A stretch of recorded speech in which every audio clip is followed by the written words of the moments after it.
I'm Yves Bolognini. I come from Lausanne. I'm the director of the Bolo Museum, and you're listening to the Scene World podcast.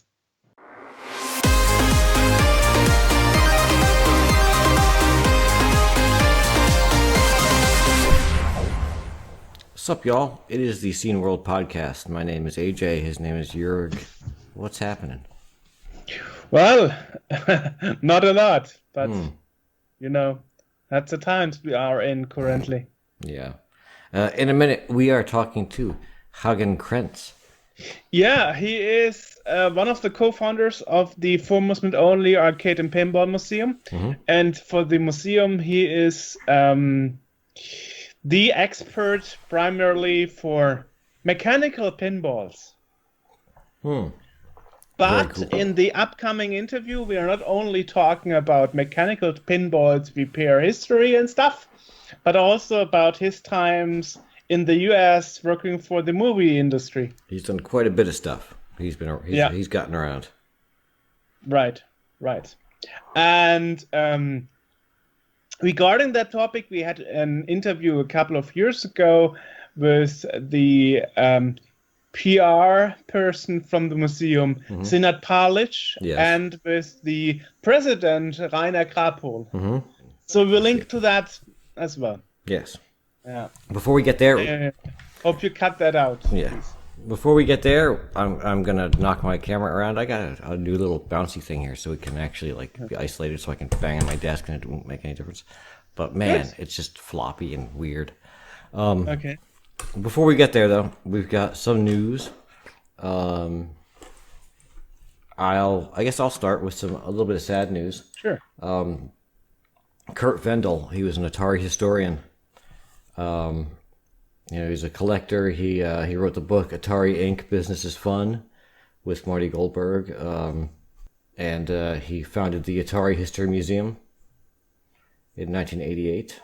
He passed away at the age of 53 in August. So that's sad. Yeah. So we're not exactly sure from what the circumstances were, but it's kind of sad to ever see someone involved in the community pass on that early. Right. Well, hopefully the two of us and our team members will stay another 50 years. I plan to live forever.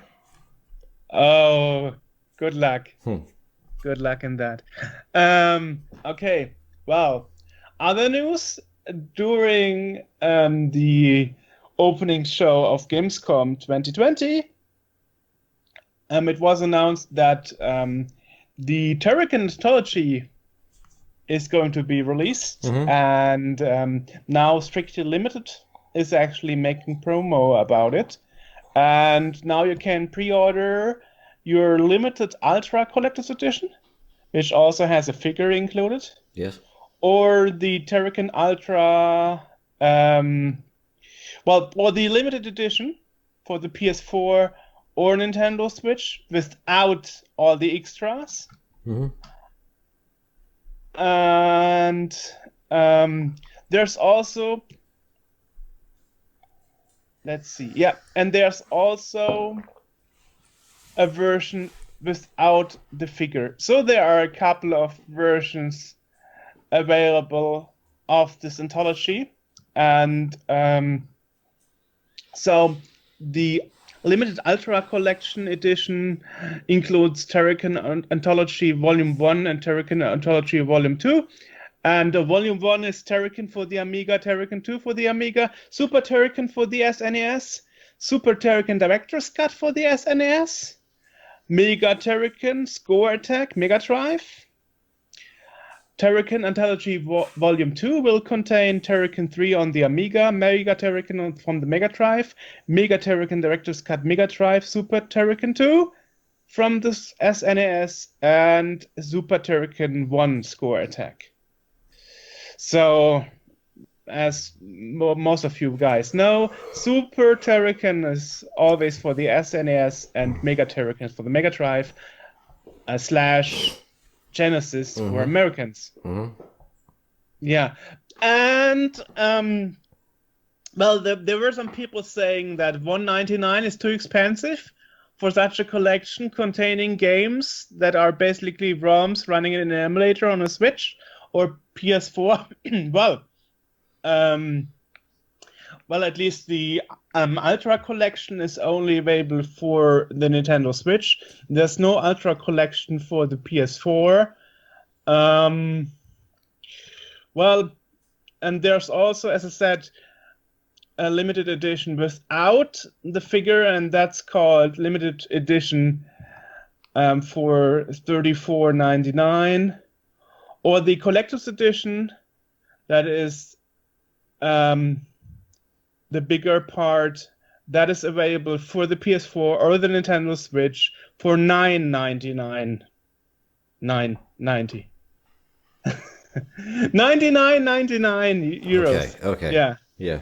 So almost 100. Right. So as you can see, it really depends on what edition you want, what platform, if you want Switch or PS4. So you have different options there. Mm-hmm. Right. Cool. Yeah. And I'm not sure how much people want it, because normally for other games, well, at least for limited run, for example, sometimes they are sold out within 10 minutes.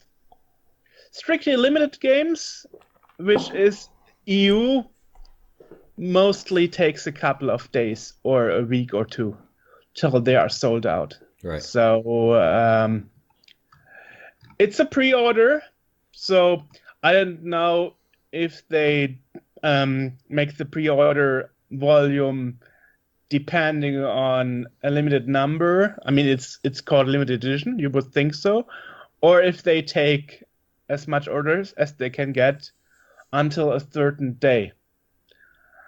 But hey, maybe some of our listeners know more about that. Feel free to put it in the comments on the YouTube version of this podcast that is also in video.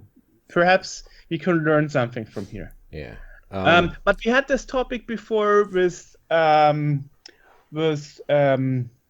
Streets of Rage 4 that was released as a limited edition for strictly limited and limited run, and many Europeans unfortunately didn't know that both are going to get it, and they bought it from the US and had to pay extra expensive shipping and German taxes or European taxes, depending on which country you are. And that was, of course, super sad. Fortunately, I was lucky enough to get the tweet on Twitter of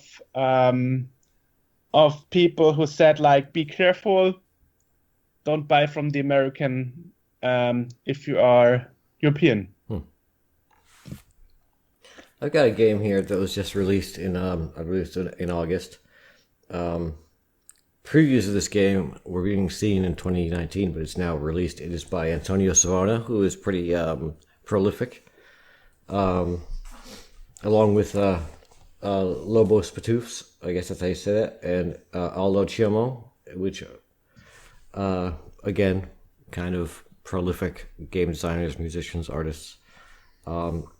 It is called Boxy Moxie. It is nice name. Kind of a Sokoban-inspired game. You move these little cats around, you blow up skulls and stuff. Really well done. Looks really nice. It's kind of like the sort of thing you'd expect for like a mobile game, kind of. Yeah, the best thing that it reminds me of the kind of game like Cut the Rope used to be for the iPhone stuff. I'm sure it's still around, that game, because it was a really popular game. But you got to kind of think ahead on how to like move them around and do stuff. So, but it's really well done, and currently it is being released for free as a digital download. So nice on the RGCD website. So we will put a link to all that stuff where people can go there. And while it is free, they do encourage people to make a donation to, I believe it goes to UNICEF. So of course, yeah. So. Okay, well, other bit of news I've got is that was actually down in April, but we didn't really talk about it. The demo scene was nominated as Intangible UNESCO Culture Heritage in Germany. And they write, Cologne, 21st April 2020. The Cologne-based association Digitale Kultur e.V. has made it. For the first time, the demo scene as a digital culture form has been nominated by the UNESCO in NRW, which is a state here in Germany, for the UNESCO list of intangible culture heritage in Germany. Further hurdles still have to be overcome. The final confirmation at the federal level is due at the beginning of 2021. Cool. So that makes demo scene contributions preservable things. At least in Germany. That are important for preservation and for, part of the cultural heritage, the zeitgeist, as you will. And we had an interview about that. Yeah.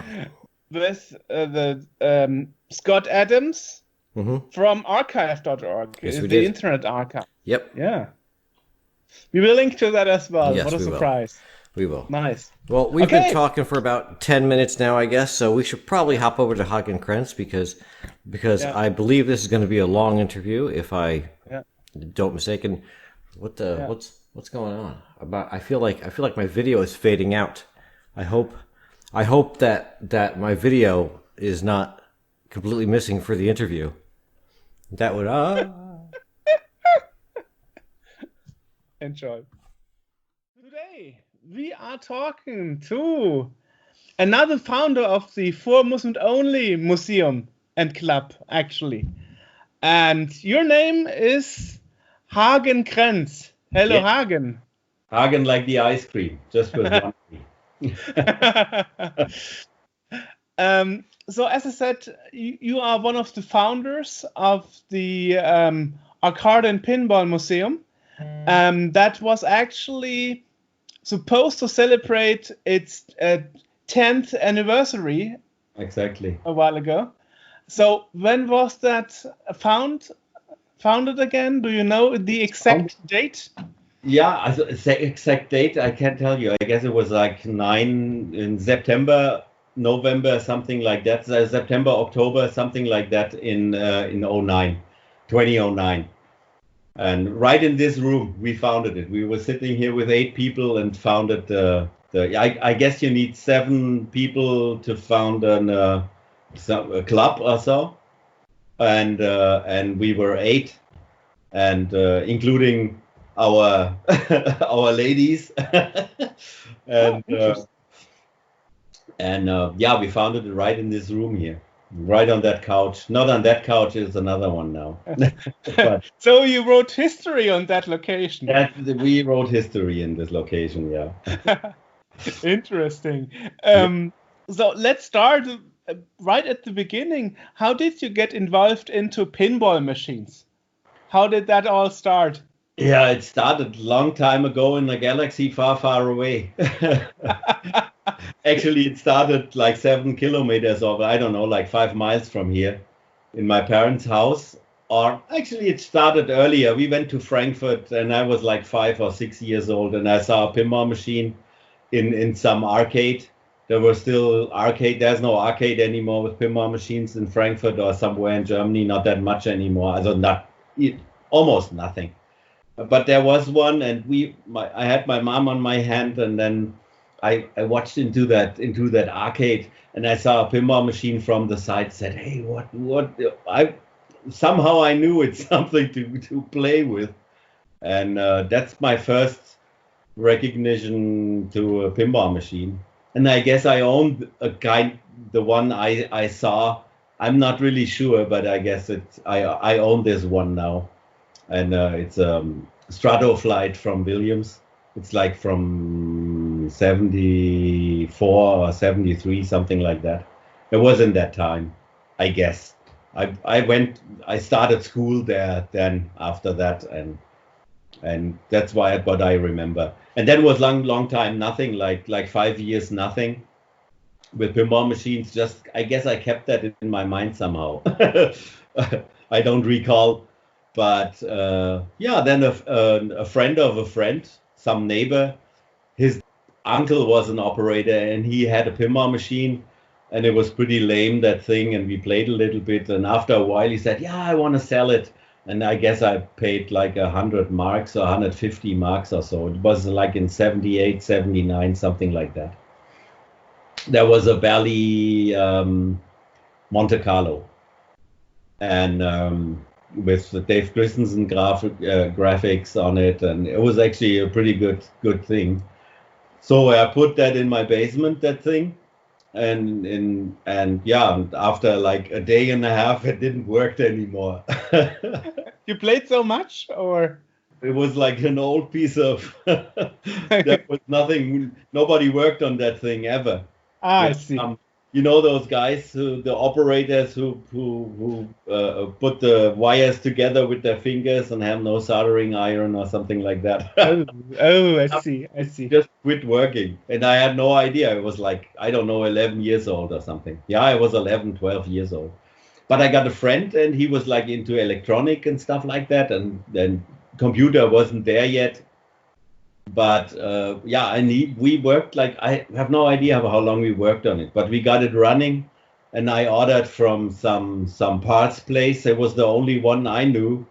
It was always in one newspaper. He had an offer, Automaten Hoffmann called it, and I ordered there, I don't know, for 25 marks, which was a lot of money for me in that time, a rubber set and everything, what I needed.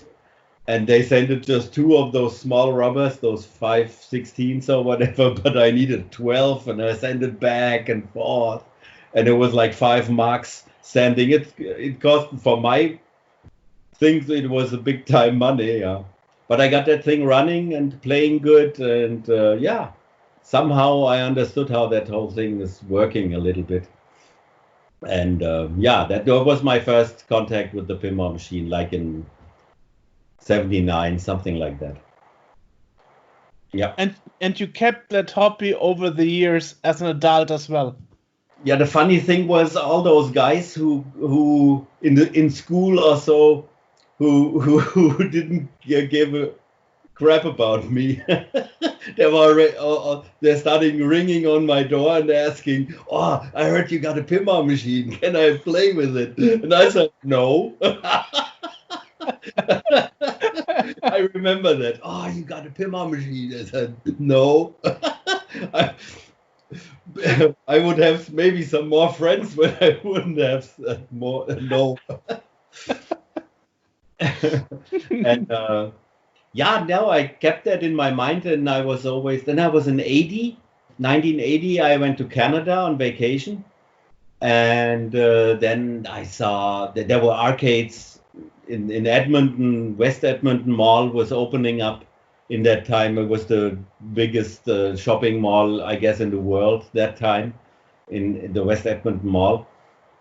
And then I saw pinball machines with no end. Yeah, there was one pinball machine on another, and I saw firepower, and it was totally cranked up and loud, and had that great sound, and multi-ball and stuff like that.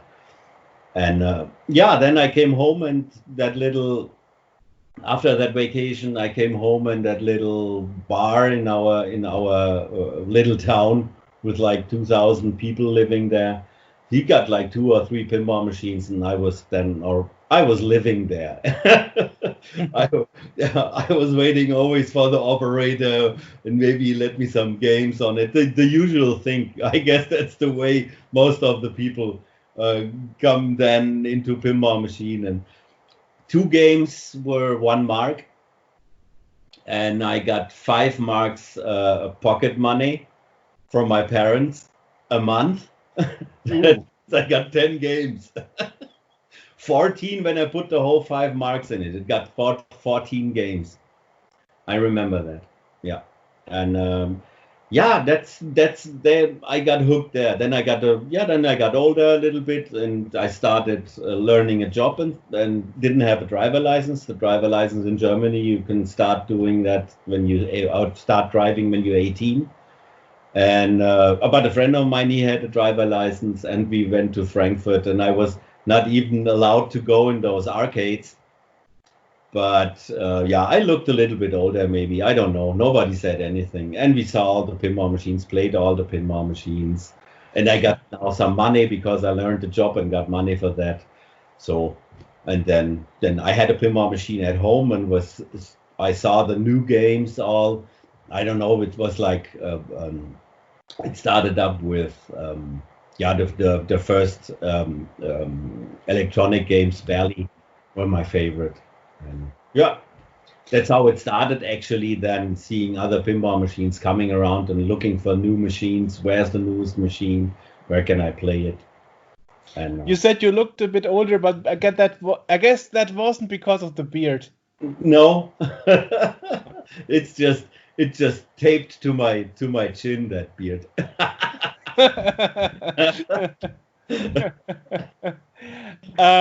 Well, as I said in the introduction, you are mostly fond of mechanical pinballs. So,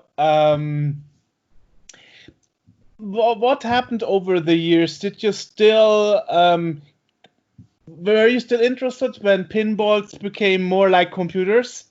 I mean, for example, in the 90s, I recall that pinballs were a lot more modern. I guess at some point they left being mechanical and started being more computers. Yeah, that was right in that time when I got my first pinball machine. That was like in 78, 79. Then all the solid state pinball machines came out and nobody wanted to play those mechanical games anymore. And that's where the point where I got into the game. I got a driver before I got my driver license with 17. I bought one pinball machine. I forgot how I got it home. And it was a Bally Rogo from 74, I guess. And I was in that, it was like a catacomb. And there was one pinball machine. And there was backglasses from pinball machines, like 3 meters long, like 9 feet long, around 9 feet long, and it was one on another, one backglass on another, and they were standing so high, like a half a foot in water, because they had a water break in there, and all those. And outside there was a big dumpster, and all those pinball machines were in the dumpster. Ooh. All those games where the backglasses were collected there in that room in water, standing in water that high. All those games were outside in the dumpster. Just that one game was left with a bad backglass. I don't know why they kept it, and I bought it for like 150 marks or so. That was my second pinball machine. And then that was all mechanical because that was the stuff I could afford.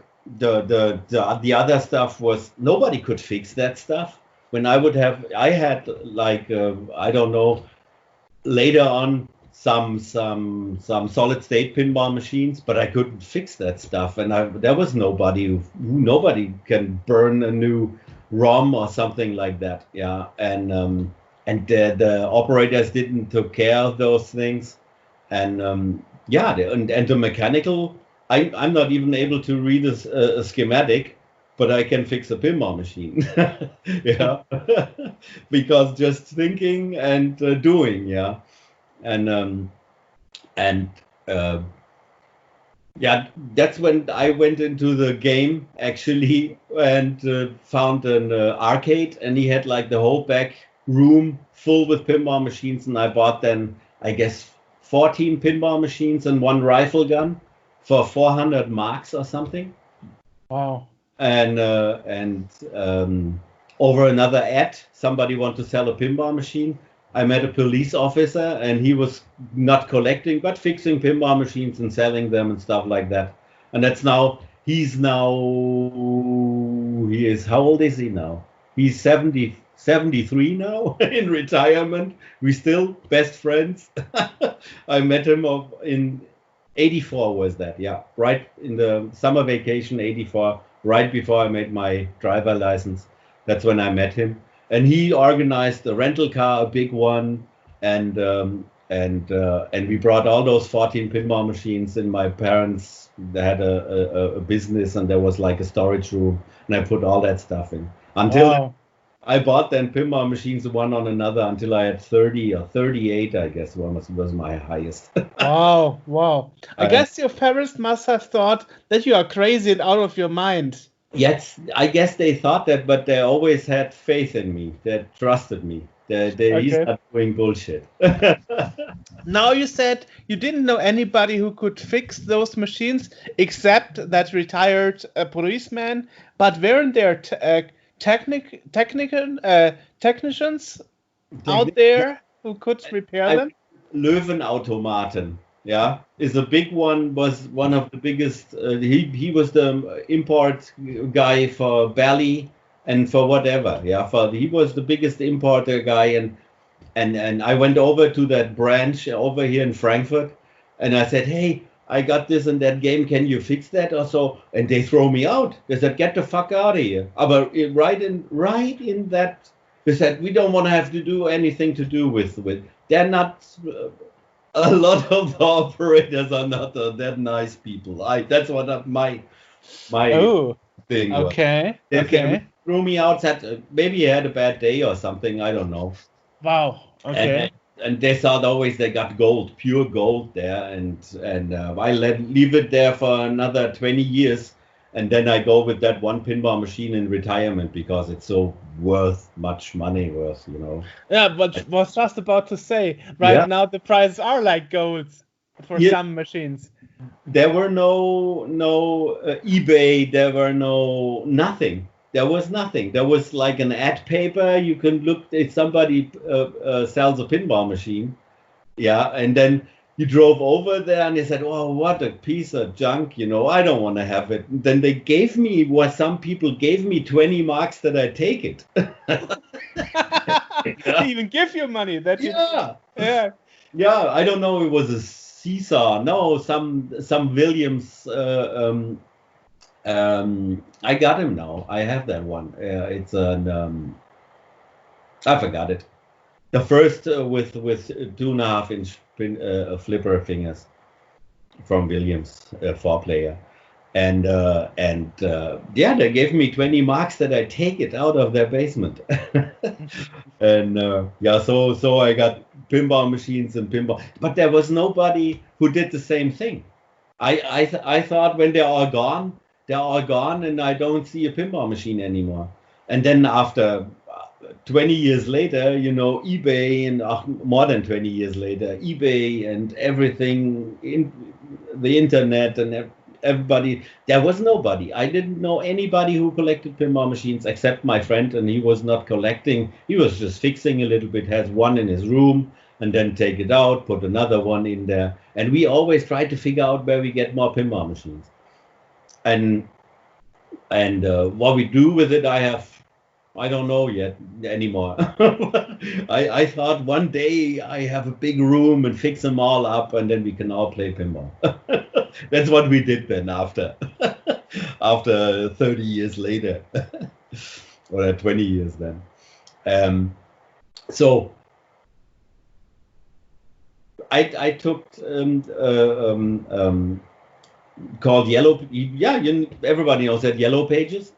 I went to our post office, and the lady at the post office was a mother from a school colleague, and I asked her, "Don't you have some old Yellow Pages somewhere in your storage?" Or so she said, "Yeah, I got some." And then I got Yellow Pages from 1973 and 1971.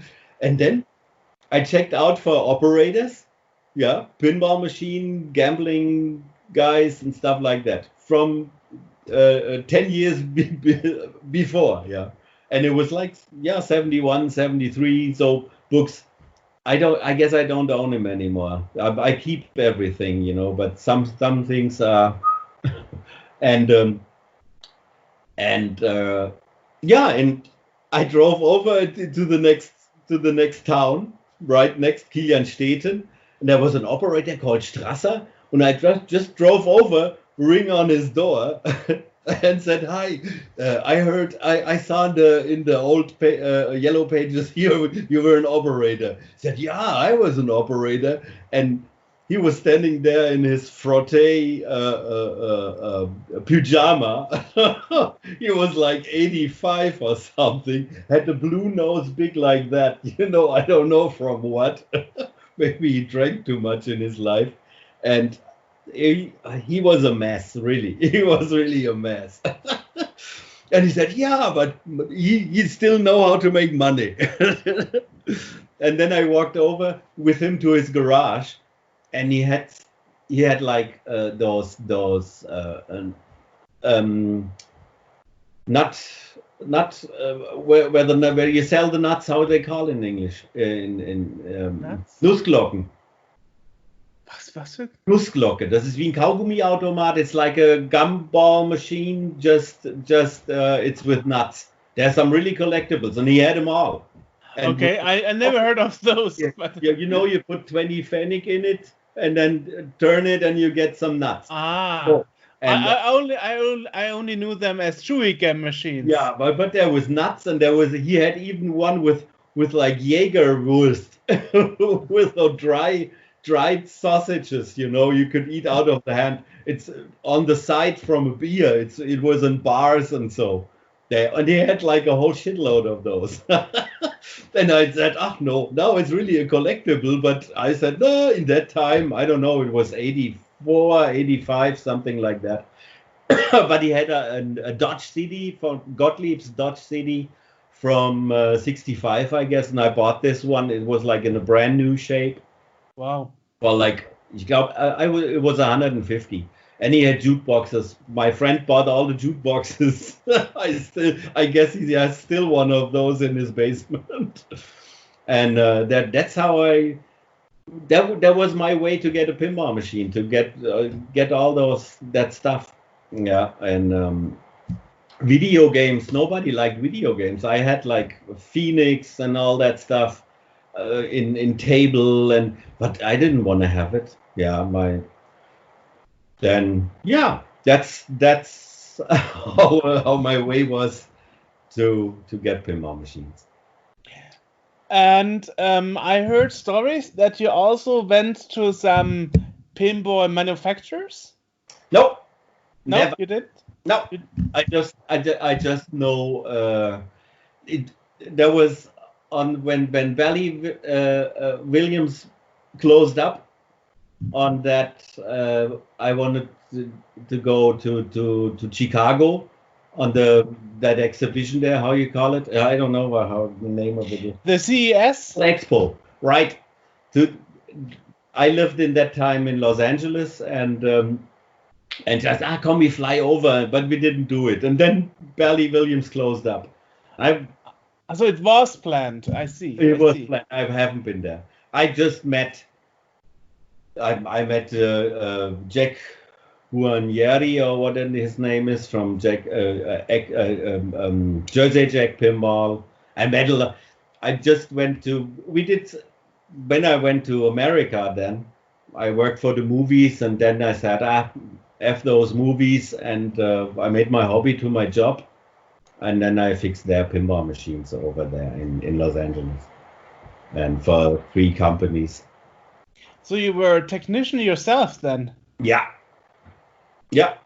That's interesting. I didn't know that one. Okay. Yeah, I did that for 4.5 years. It came that way. I had all those pinball machines, and then,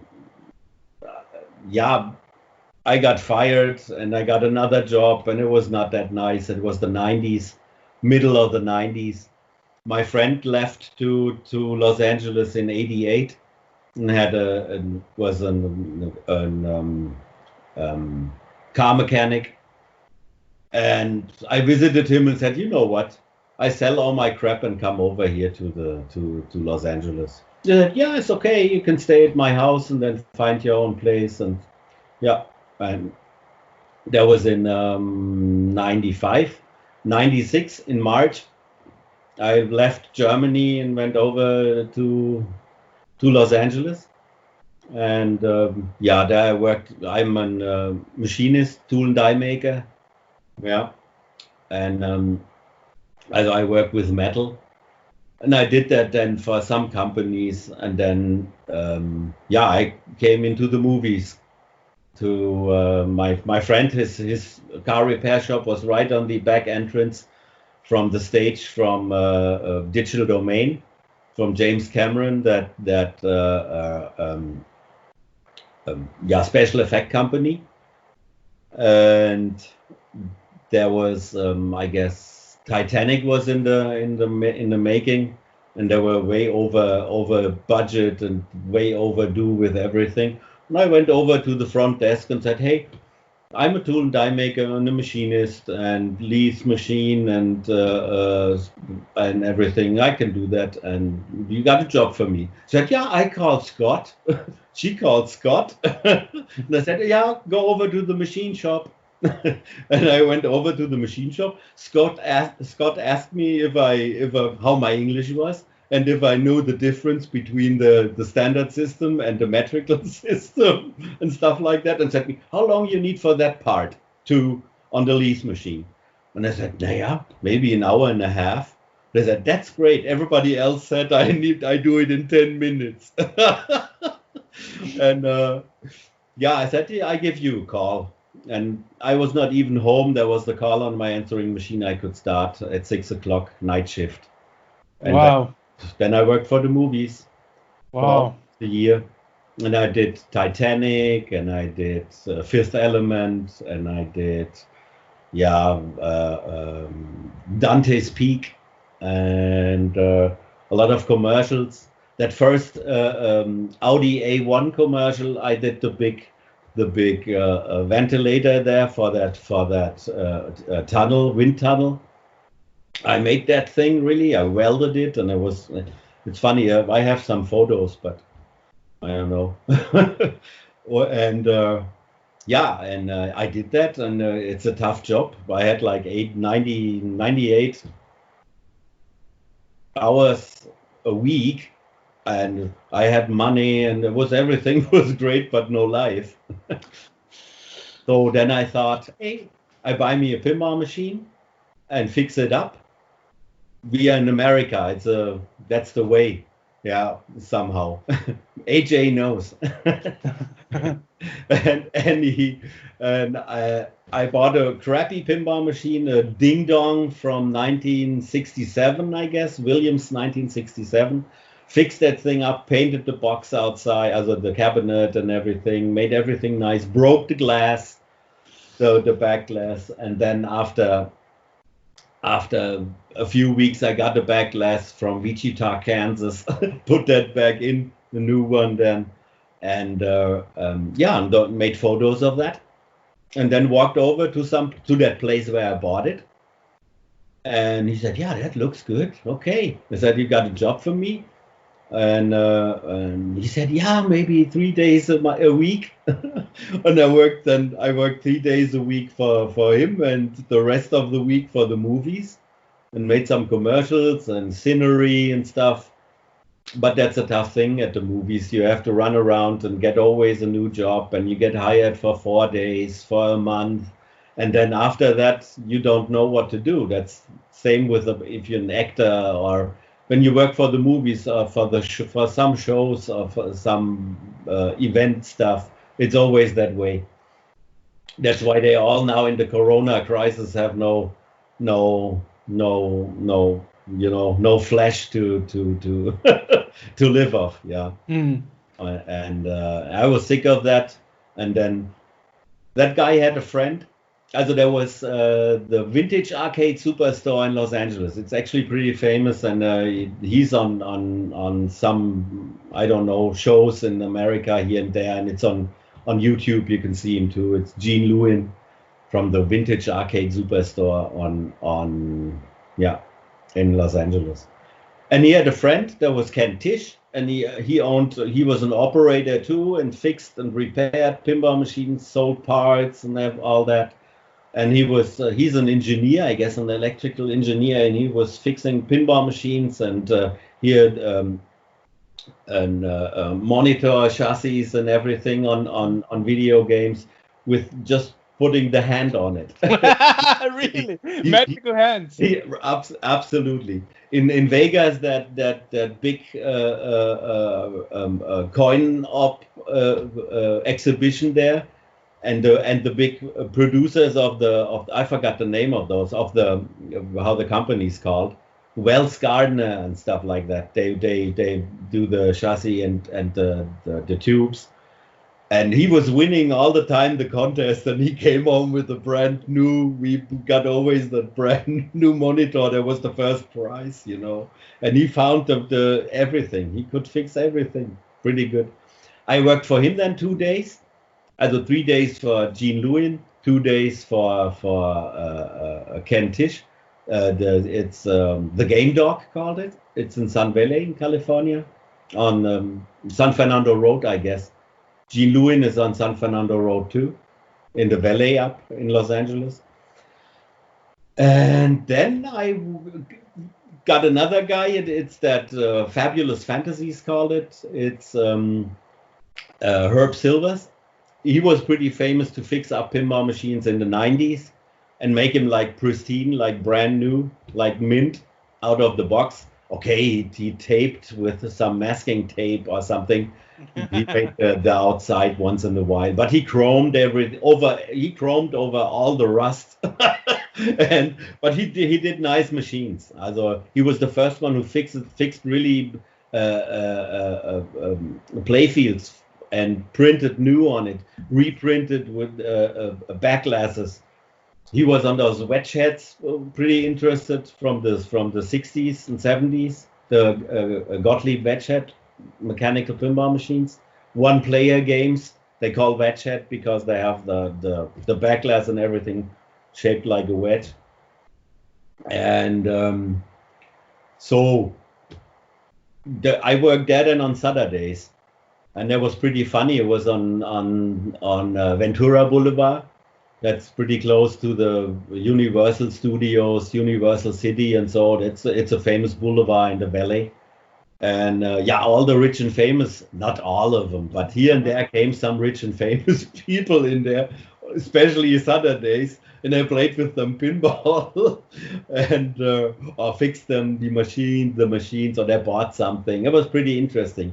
And he collected all those weird games where just like 5 produced and like from Atari or Rare. He knew the Stern. What is his name? The old Stern, not the dad Rod Stern now. I guess his dad. I'm not pretty sure. No, it was him already. Yeah, but he was still the boss over there somehow. Data East was it in that time?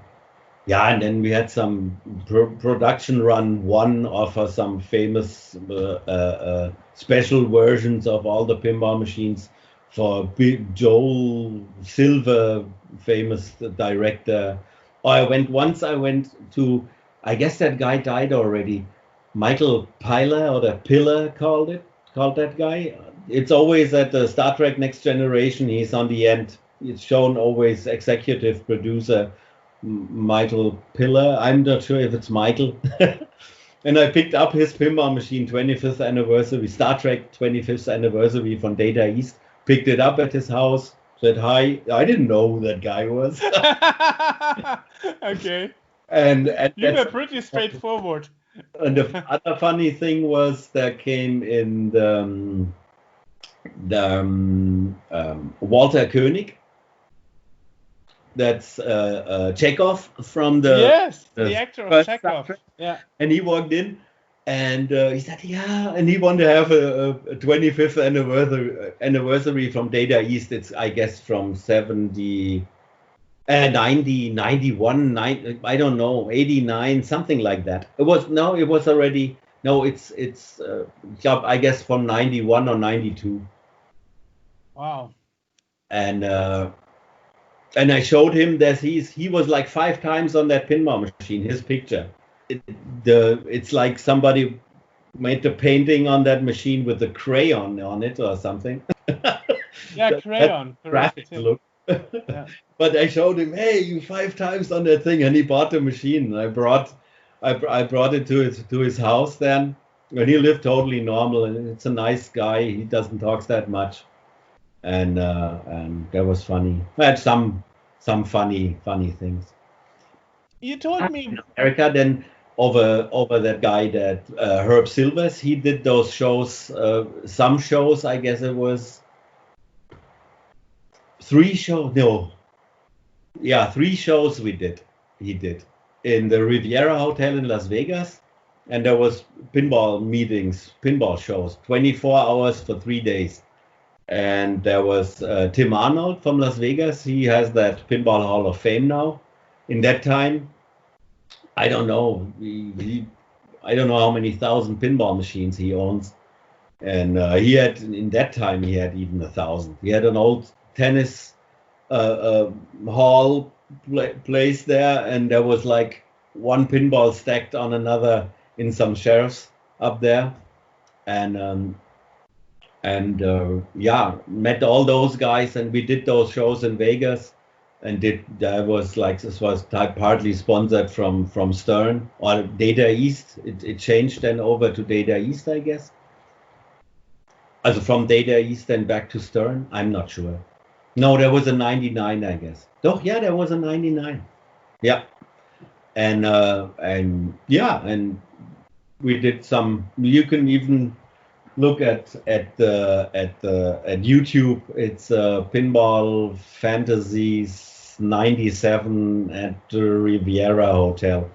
There's even a movie from that. Somebody ran around for 10 minutes and made a little movie of that. And yeah, we did that 3 times in 97, 98, and 99. I got even those shirts still here. That's Wow. the stuff shirts. Wow. Yeah. Well, that was always a pin. He liked those old early 60s pinball machines. That's always a backlash from some pinball machine. Linderella, it says, right? That's Cinderella. Yeah, that's a Gottlieb pinball machine from the 60s. Yeah. Yeah, and yeah, I got more of those from my girlfriend. And yeah, and we did those shows, and yeah, after 4.5 years, then in 2000 I came then in the end of 2000 when on that day when they stopped counting the votes in Florida, and George W. Bush became president. On that day, I left the country, but that was just a coincidence. Yeah, just wanted to ask. You didn't leave the country I because said, okay, you got your president now. I gotta go. It was on December 13th in 2000. And You had enough of America? no, I don't know, but Kerstin, my girlfriend, picked me then in Germany, here in Frankfurt, up from the airport, and since then we are an item, and that's fine. No America can compare to that. Hi. Hello. He's member number 5, actually, at the for amusement only pinball and arcade museum. She was sitting on that couch and founding that thing with me together and with the others, with Rainer, and yeah. How did you find those guys, Rainer and the others? Or did they find you, brother? Yeah, no, we find it was that way that I didn't do anything with pinball machines actually when I came back from Germany, from the States in 2000, and yeah, I took over my dad's business with my brother together.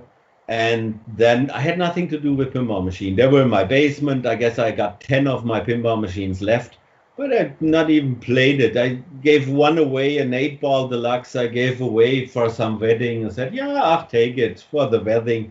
happy wedding. They're divorced now, and I guess the pinball machine is somewhere in some dumpster. Ooh. And but then in 2003, I don't know where I saw it. I saw somewhere, I don't know if it was on the internet or so, that there is a meeting, the yearly meeting of the German Pinball Association in Munich. And I said, you know what? I go by train, have some fun, and go in a hotel and go 3 days over there and check out what the pinball scene is doing in Germany. I had no idea. I didn't look at anything, nothing on eBay. Didn't know anybody anymore who collects pinball machines or does anything. And then I drove over to Munich, and then was I don't know, that guy who wrote that pinball backlash book there.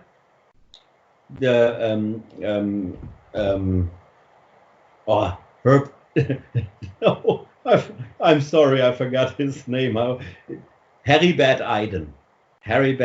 He wrote that pinball backlash book. Is it the same? Is it the same friend from Verona? Yeah, that is still coming to the. He had his storage with him together. Okay. In Cologne. I know him too. Yeah. He's a pretty nice guy. He's a really nice guy. He's a little sick now. He's not that well, but he survived. And I met that guy, and then I met then Michael Schlett. Der ja jetzt nicht mehr. He's not in Michael Schlett is not in our club anymore. He's not at the museum anymore. And met those names. And I see him every week. God! Alex, I met those two guys over there and said, hey, yeah. And we from Aschaffenburg, it's not that far, and let's meet one day. Oh, great, yeah, we got this and that pinball machine, and that's how I met the guys, actually. And then I visit him once in a while. I drove over once in a while. We had a beer and a little talking in their basement there. They had it was all piled up with pinball machines. You couldn't even play one. Really?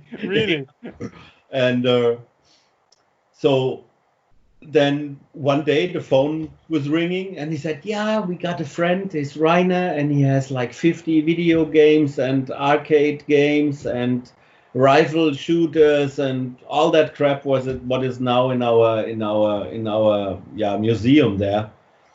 And if I would like to rent together a place and then we can put all those machines up, and said, oh yeah, that sounds good.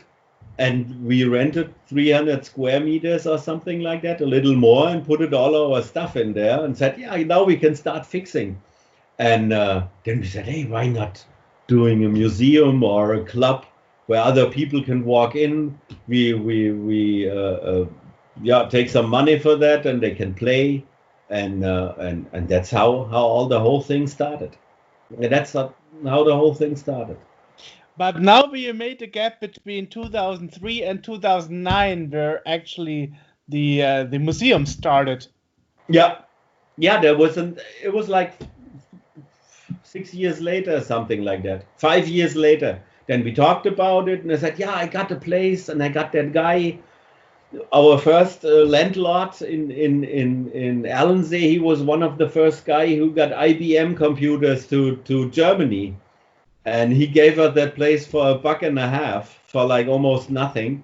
And because he said, hey, that's a cool thing, I want to support that. But he knew in that time he wouldn't live that long anymore. Ooh, okay. Yeah, he died on cancer then, a year later or two or something.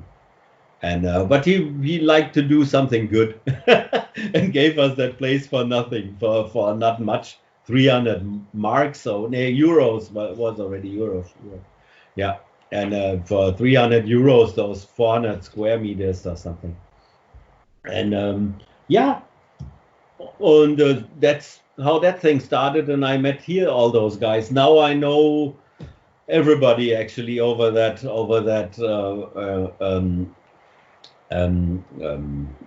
flippermarkt.de. That's that forum, biggest forum in Germany with pinball machines with more than 15,000 members.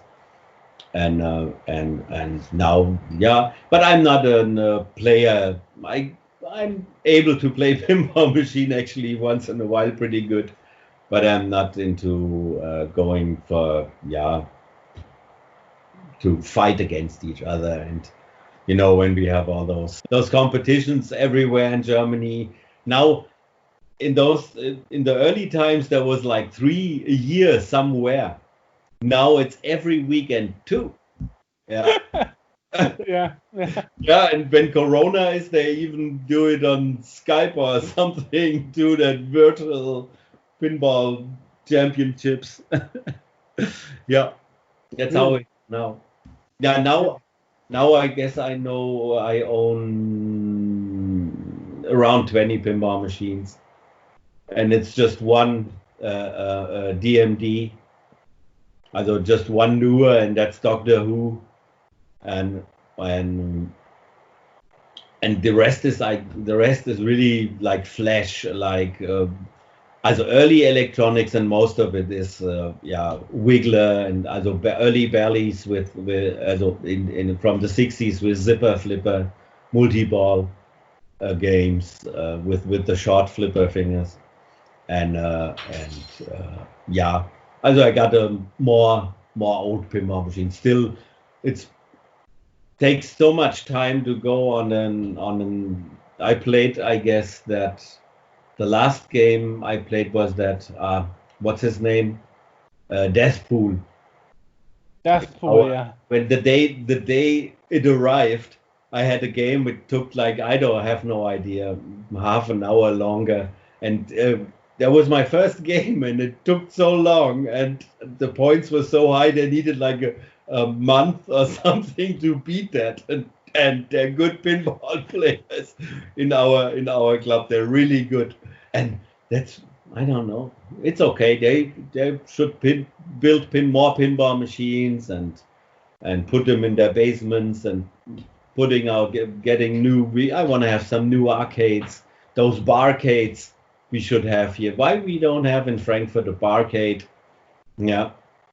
Actually, a good point. There are nowadays still being new pinballs made. I'm not sure if I get all the names together. I guess Stern is still in business, right?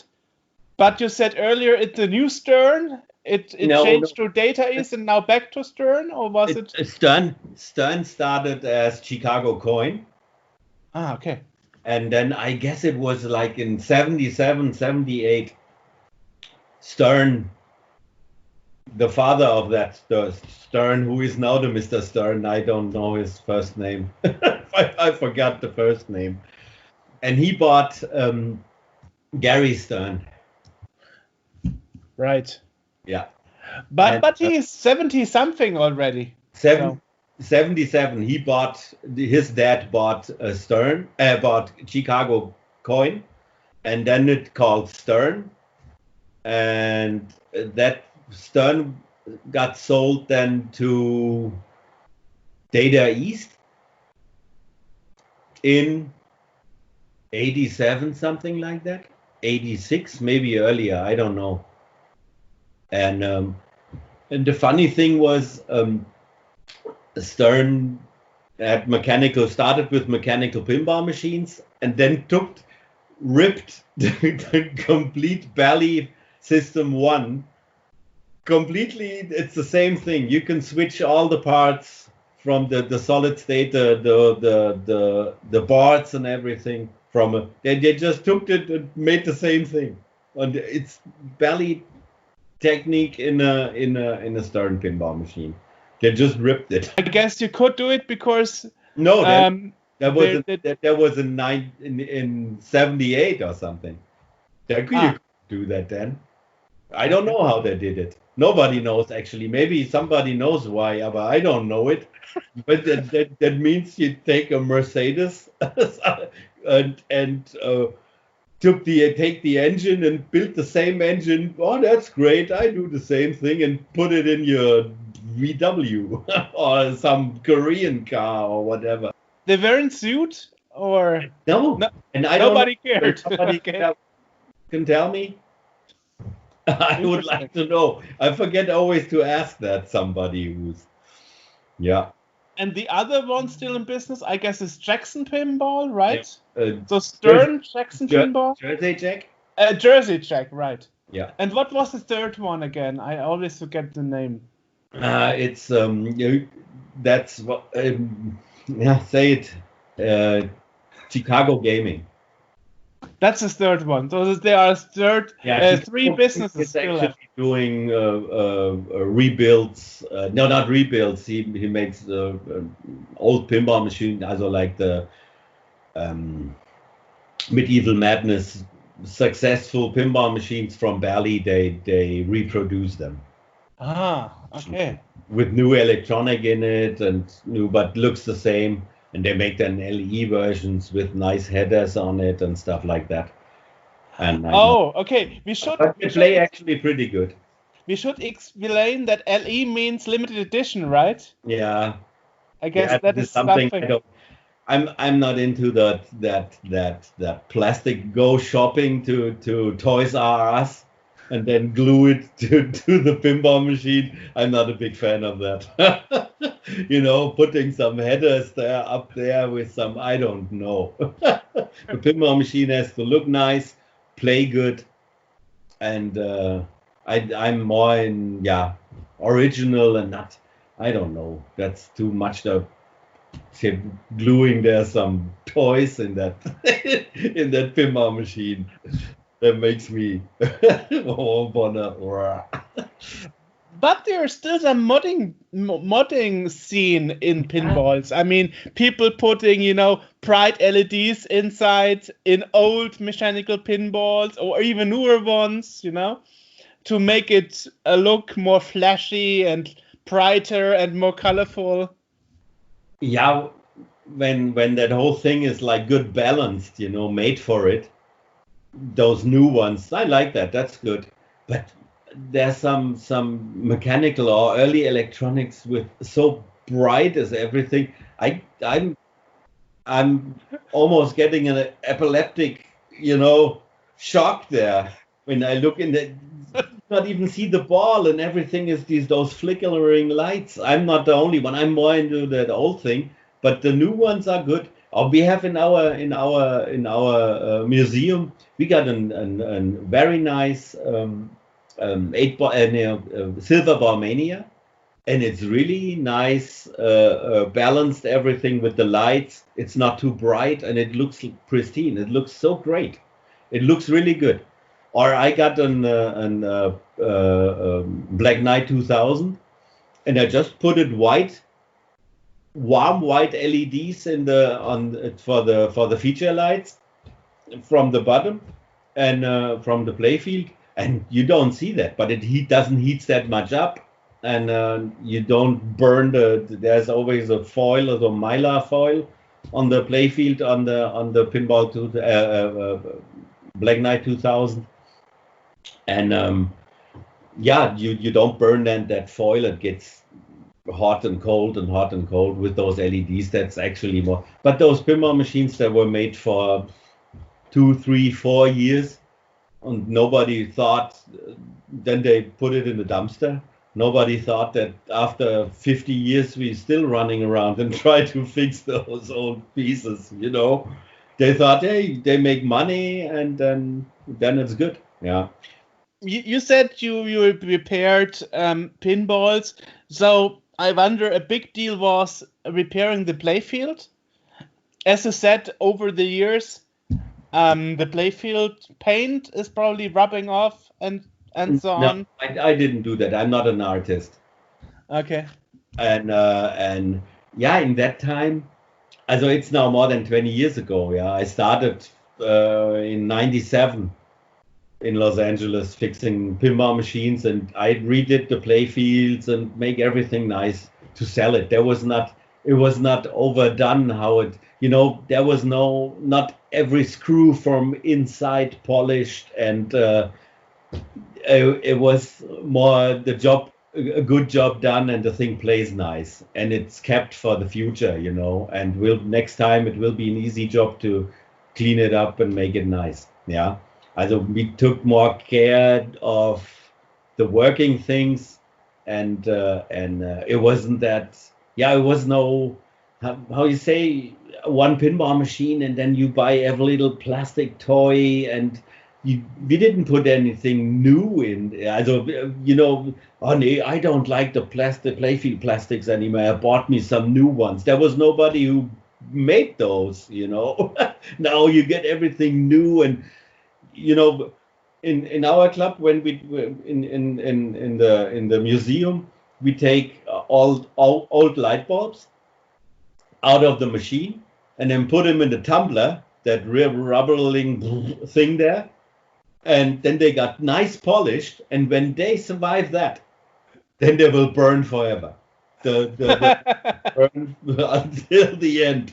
The pieces, you know, and the light bulbs, they survive that, and everybody's going ahead and they take the light bulbs out of a 67 something pinball machine, a light bulb who is always in that pinball machine. It's never changed, and it's burning since 1967. And somebody takes that light bulb and throws it away and put it some cheap China crap in there. It lasts like a week and a half, and then you have to take everything apart again to change that light bulb.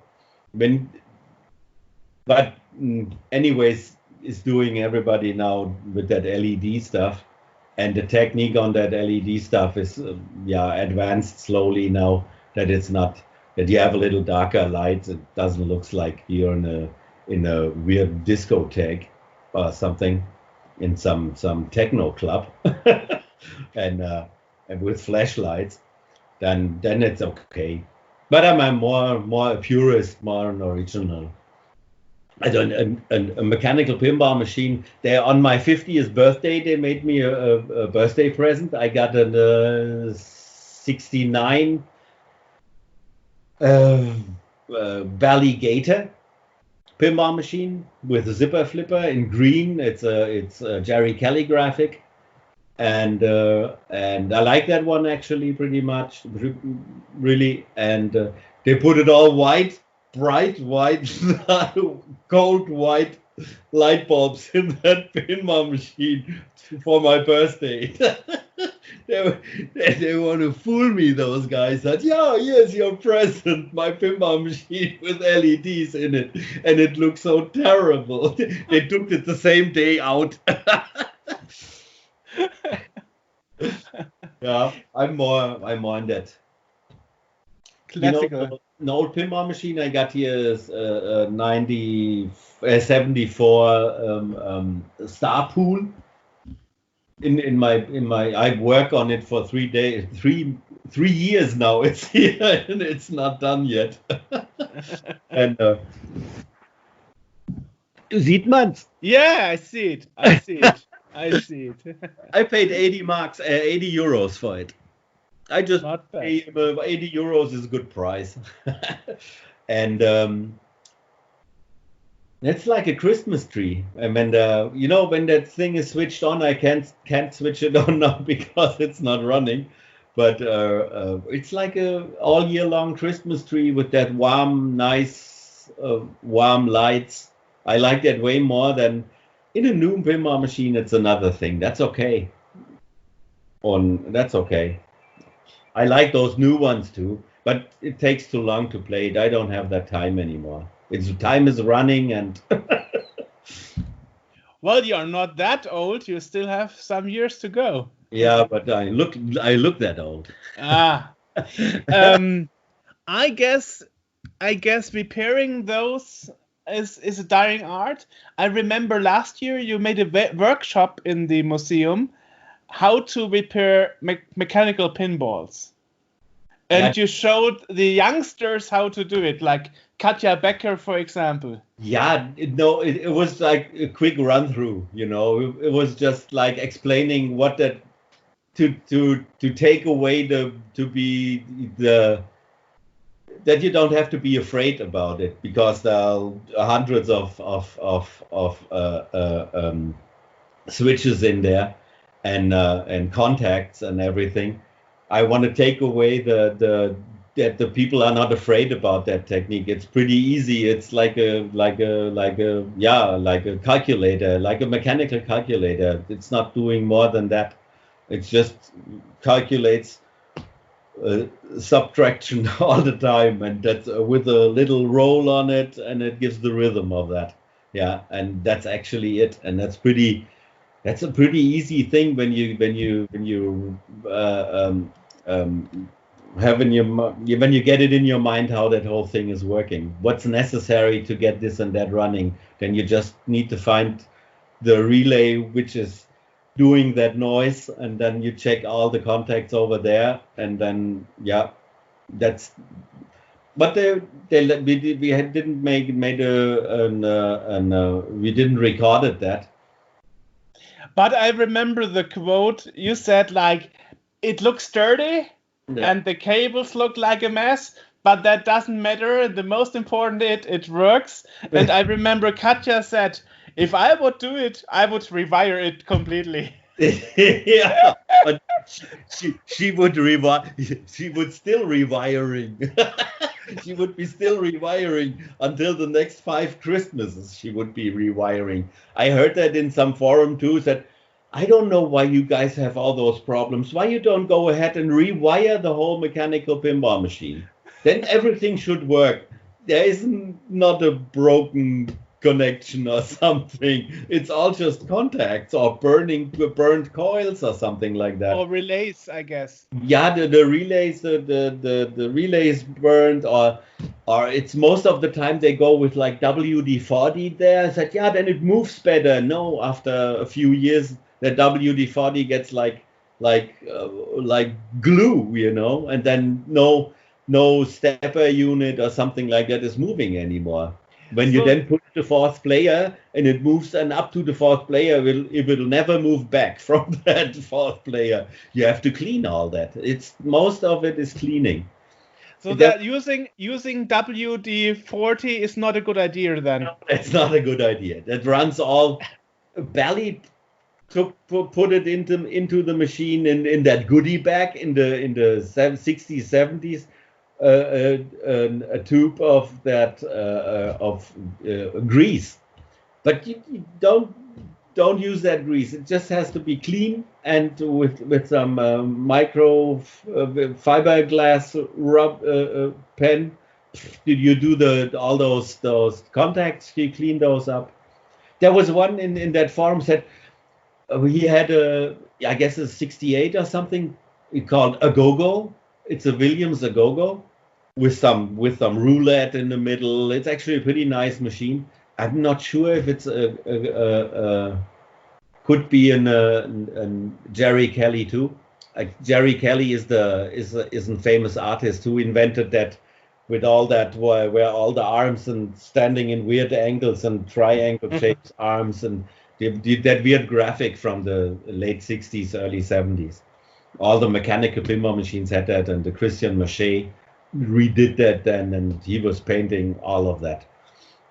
And but now I lost my this a go-go, and he was saying, I bought that machine, but I'm not coming ahead with it, but I did most of the work already. I cut it out all the relays, and he cutted all the relays. He saw that out, or I guess he cutted it to rewire it and everything for no reason. And now he said, I did most of the work, Sean. You just need to rewire it, and then it will run like brand new. And you can throw that away, take it. Nobody will do that. Yeah. It's the same thing with when they said, you bought that pinball machine, but I didn't cut the head off. I cut it in those thick wires there, you know, the two big arm thick wires. They're going up to the head. You just need to pull the plug, you know, but they don't do it. They cut it. Oh. Funny thing.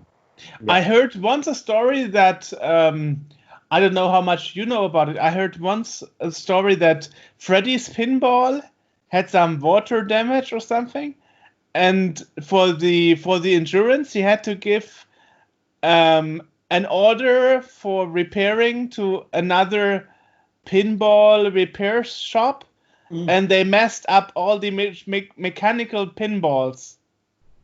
Yeah, it's a story in the Freddy Pika story is there. He had in his basement, he had like 30 pinball machines, and it was the basement from the basement. And in the real basement was his heating system.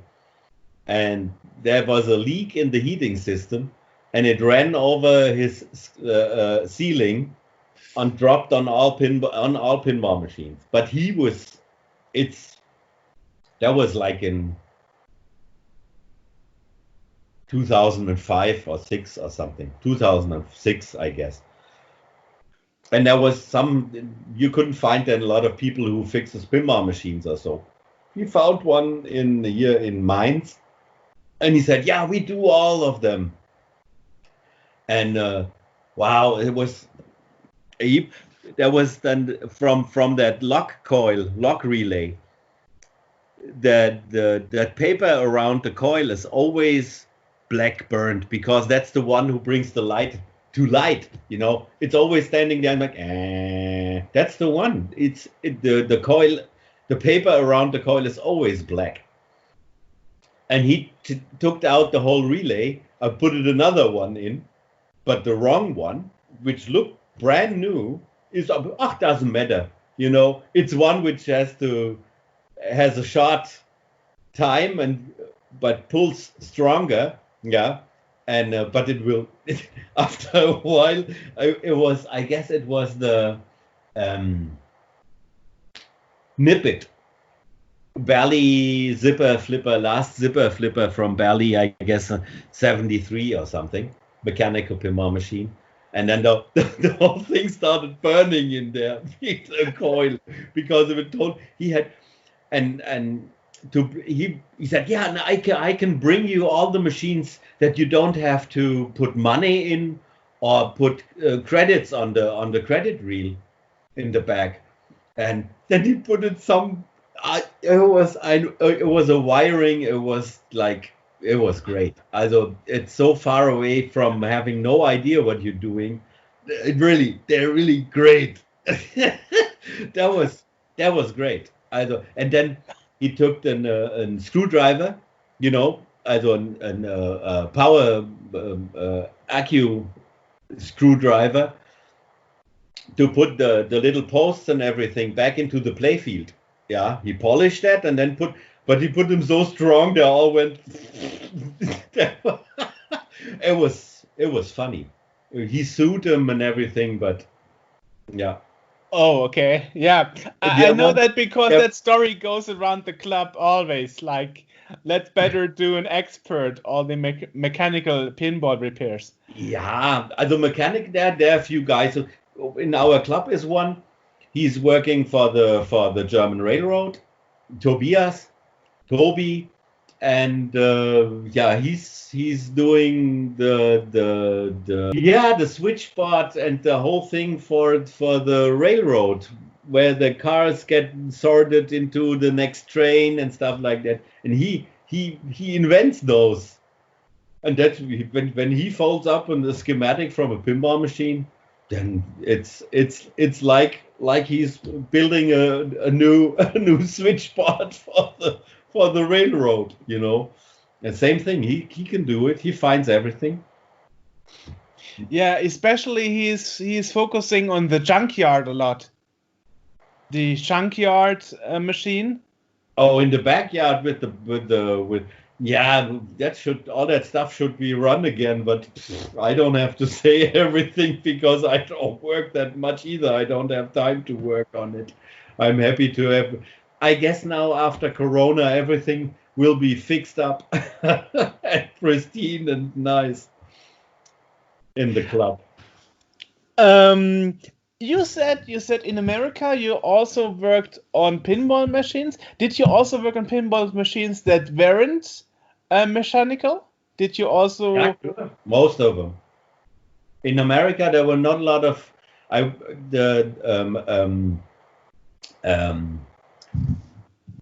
Herb Silvers, he did those mechanical pinball machines a lot. Some collectibles. There's some. All the older people, they were young in the 60s and early 70s. They said, yeah, that always came in that Burton Cummings to Herb's shop. That is the guy from Guess Who? American Woman, Stay Away From Me. And he came over. I can't sing it that nice. but he walked into the store and said, yeah, and with his wife. And she came over and said, yeah, he wants another pinball machine for his birthday. He got 5, but all wedge heads from his past, Wedge head Gottliebs from the 60s, late 60s, middle to the late 60s.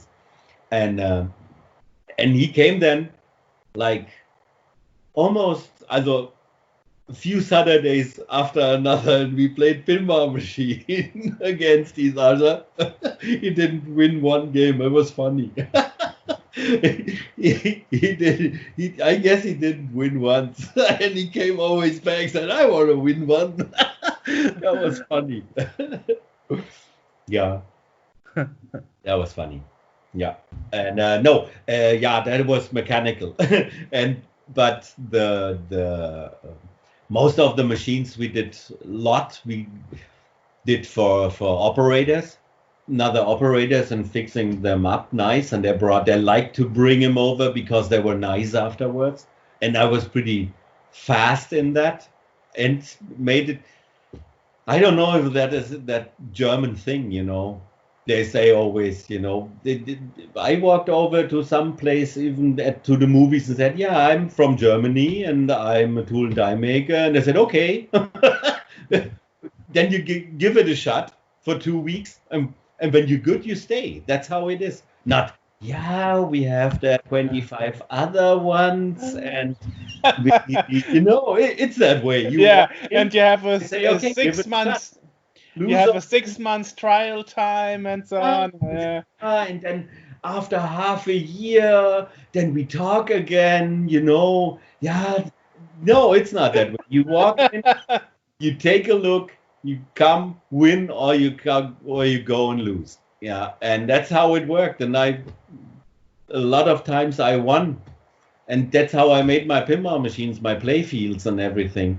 I didn't polish around something. I took it out, polished over everything, made everything nice, put it together, and it doesn't need that much time.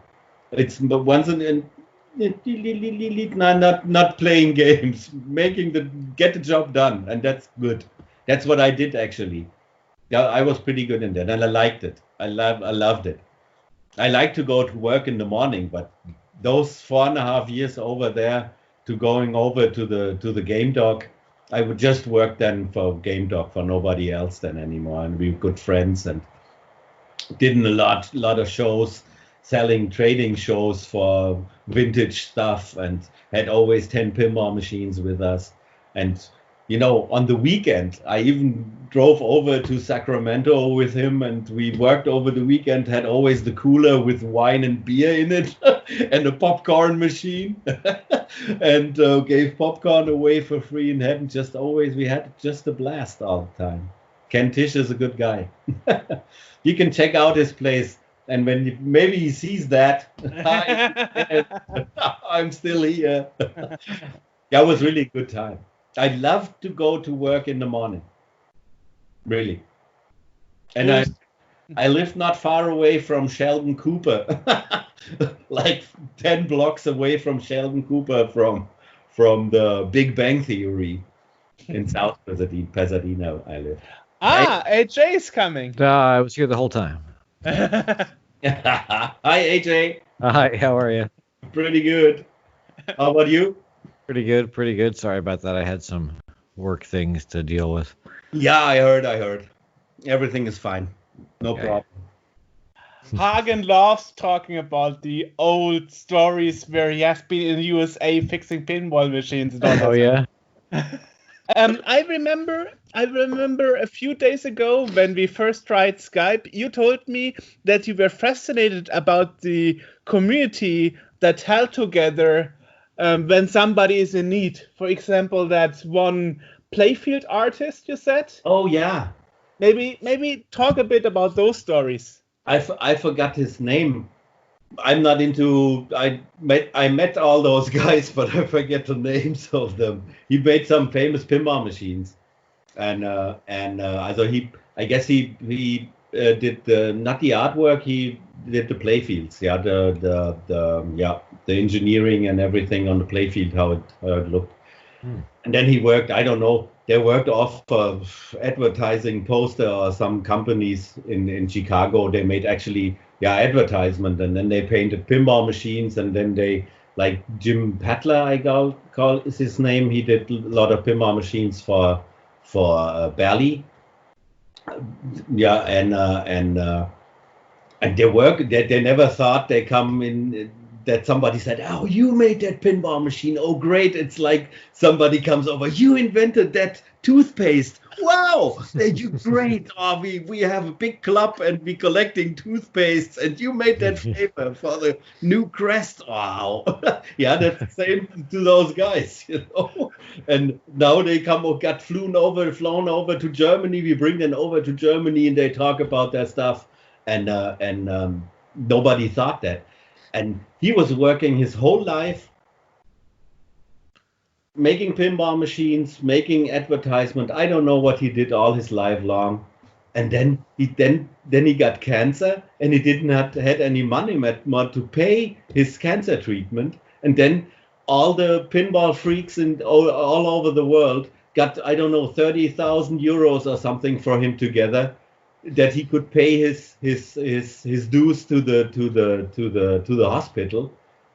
Or maybe some Sinai professor came over and treated him or something for welfare or something, you know. And he worked all his life, and then he gets sick, and then he doesn't have any money to pay that because he has no real health insurance. I don't know if that is the right theme for our little podcast here, and then they collected for him money over here in Germany, I don't know, 30 grand or something. He died anyways, I guess, on cancer. And that's sad somehow. That's somehow sad. Yeah, because not everybody has some people who collect the money for them, right? Well, I guess it's still a nice story to show that the community is sticking together, you know? I guess the pinball guys are sticking together. Except maybe those professionals, those German operators, really not that nice in the old times. Yeah. I don't know if they would collect anything for anybody. So, what's your opinion? We talked about that there are new pinball machines being produced nowadays. There's a resurgence. There's actually quite a few new companies. Chicago Gaming Company. I'm seeing Highway Pinball, Dutch Pinball, Multimorphic. A couple of different companies that are now producing them again. Because for a while this was like they had nobody made pinball machines anymore. Yeah. And now you've suddenly got these people coming back in and making new ones. And right. You carry on your question, Joerg? Yeah, I wonder, I heard from other pinball freaks that some of them have really bad quality. I don't know what your opinion is, Hagen, but I heard that sometimes the paint is bad or the plastics are breaking off constantly. And so I feel there is like two groups, one that are totally happy that new pinball machines are manufactured nowadays again and developed, and others saying, they are bad quality, nobody needs them anyway. And I wonder what your point of view is about that. Yeah, I would say when they would live like 25 years ago and do the same thing, they would say the same thing. You know, there might be the quality a little, but they're really in those times are more moving parts and everything in all those games, and there are more dead spots to find. You know, there in the old times, in the 70s, 80s, they had 10 pinball machines. Some students, they're playing, and they said, hey, I found a dead spot. It's laying on that corner. And then they put that post over a little bit to the side, or made it the rubber a little bit thicker, or something like that. And now I got that. I saw that in life, in real, on that Hobbit. We brought the first Hobbits over to Germany. Then I worked for Freddy's Pinball Paradise 3.5 years ago or so, and there, you know, those flaps on the ramps, they were not made out of that spring sheet metal. They were made out of normal sheet metal with not heated up, not blue. You know, and after you played half a day on that pinball machine, and everything went like this, you know. and I called over there and talked to that main technician. I was talking a little bit English. That's why then I could explain him what I want. And he said, "No, we didn't have that yet. Bullshit." they had that. They're all bended up. Yeah, we didn't have that. Not yet. And there was already out in the States. The pinball machine was already 3 months out on some locations and some private houses. I'm pretty sure they had all the same problem. You know, no, we didn't. I write it down, and we will check on it, and trust me, and blah blah blah. And a week later, or 2 weeks later, I called back, said, "Yeah, you got any results on that? Can we solve the problem somehow?" And sent us over different ramp flaps there, and the other guy said, "Oh, he's not working here anymore." He said, "Yeah, I tell that. I go to the highest level and tell them." He said, "Bullshit. Let that German guy talk." It was the main technician. Ooh. I thought, what was the name of the boss from Chicago Gaming? He's now at Stern. You know that? I do not know. Oh God! But you can Google, can't you? Yeah, I probably can. He's now one of the bosses. One of the, I don't know, the sales guy is the from the Sharp Brothers. They are the one guy, and he came from Chicago Gaming to what's his name? All those names. I talked to him. We talked really nice. I worked at Freddy's, and we tried to get those remakes over the Medieval Madness and so. And we're talking about, because we have in the pinball machines, we have 3 slots or 1 slot, and we can put 3 different coins in it. You just put quarters in it. That means you need a special program, which all the old Bally or games, they came over to Germany, especially they had that thing said, okay, you get for €1 you get 2 games or whatever. For 50 cents you get 1 game, and for €2 you get I don't know what. And they didn't have that program in there. And I was trying to explain them what I want to have, you know, because they just have quarters. 1 game, 1 quarter, or 2 quarters, 1 game. You couldn't adjust it, and it was even programmed to take that multi coin acceptor thing.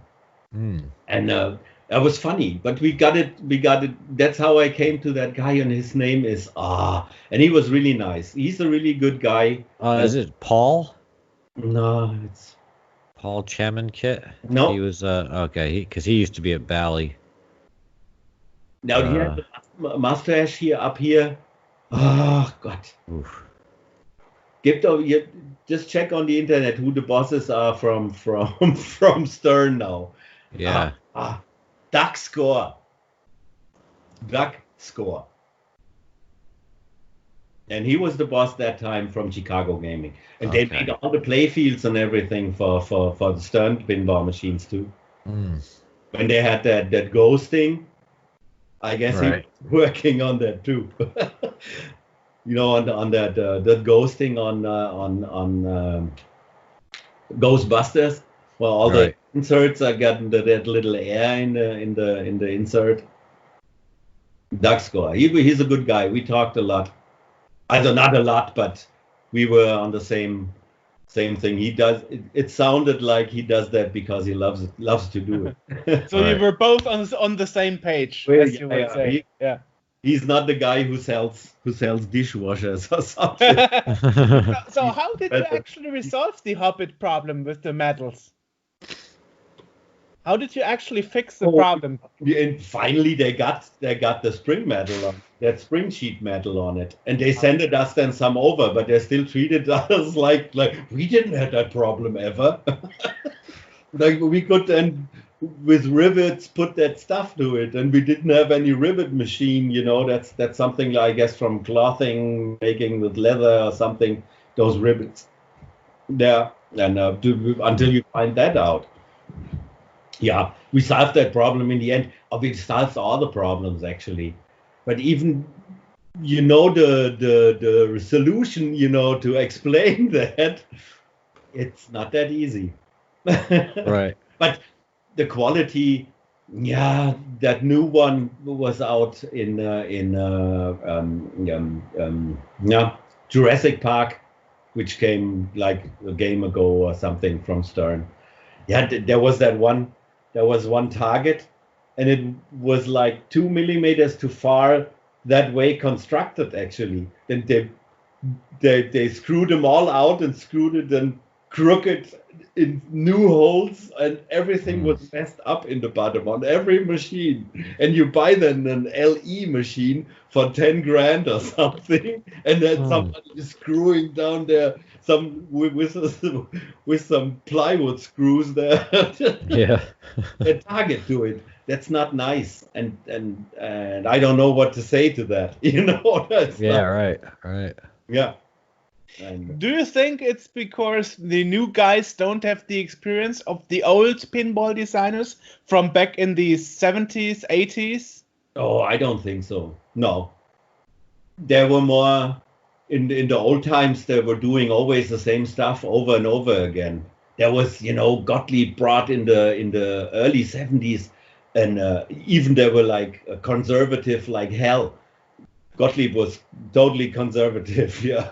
And they put it purple playfield posts, 2 purple playfield posts. And everybody said, wow, check it out. Are they? They're going forward here. Because they put it purple playfield posts on some spinner in the middle. I don't know what pinball it was.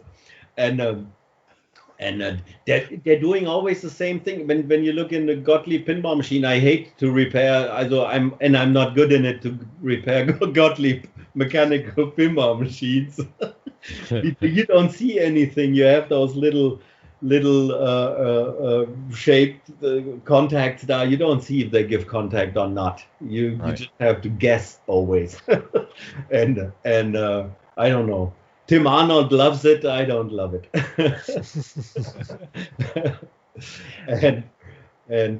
No, they did always the same, and they did it so solid, and they just actually put it everything new together. It was nothing new actually. When they had like a roulette in the middle, they said, we had that 2 years ago, and do we have something in stock of that stuff still? Yeah, then we make another pinball machine with another in the middle. And I asked that Jim Patler from when he was at Bally, when I met him there or I saw him there, I said, why is always that in the left corner?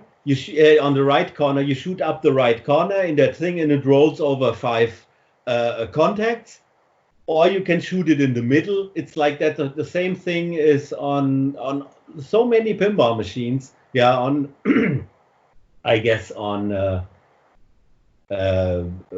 Monte Carlo, on what's the other one? It's Space Time. Not Space Time. Time. Yeah, not Space Time, is it? Yeah, Space Time. And why you use that all the time? And in a step of a half or 1.5 years. And he said, yeah, the the bosses said, "Oh yeah, do that. That was running good last time. Do it again. That thing over to the right."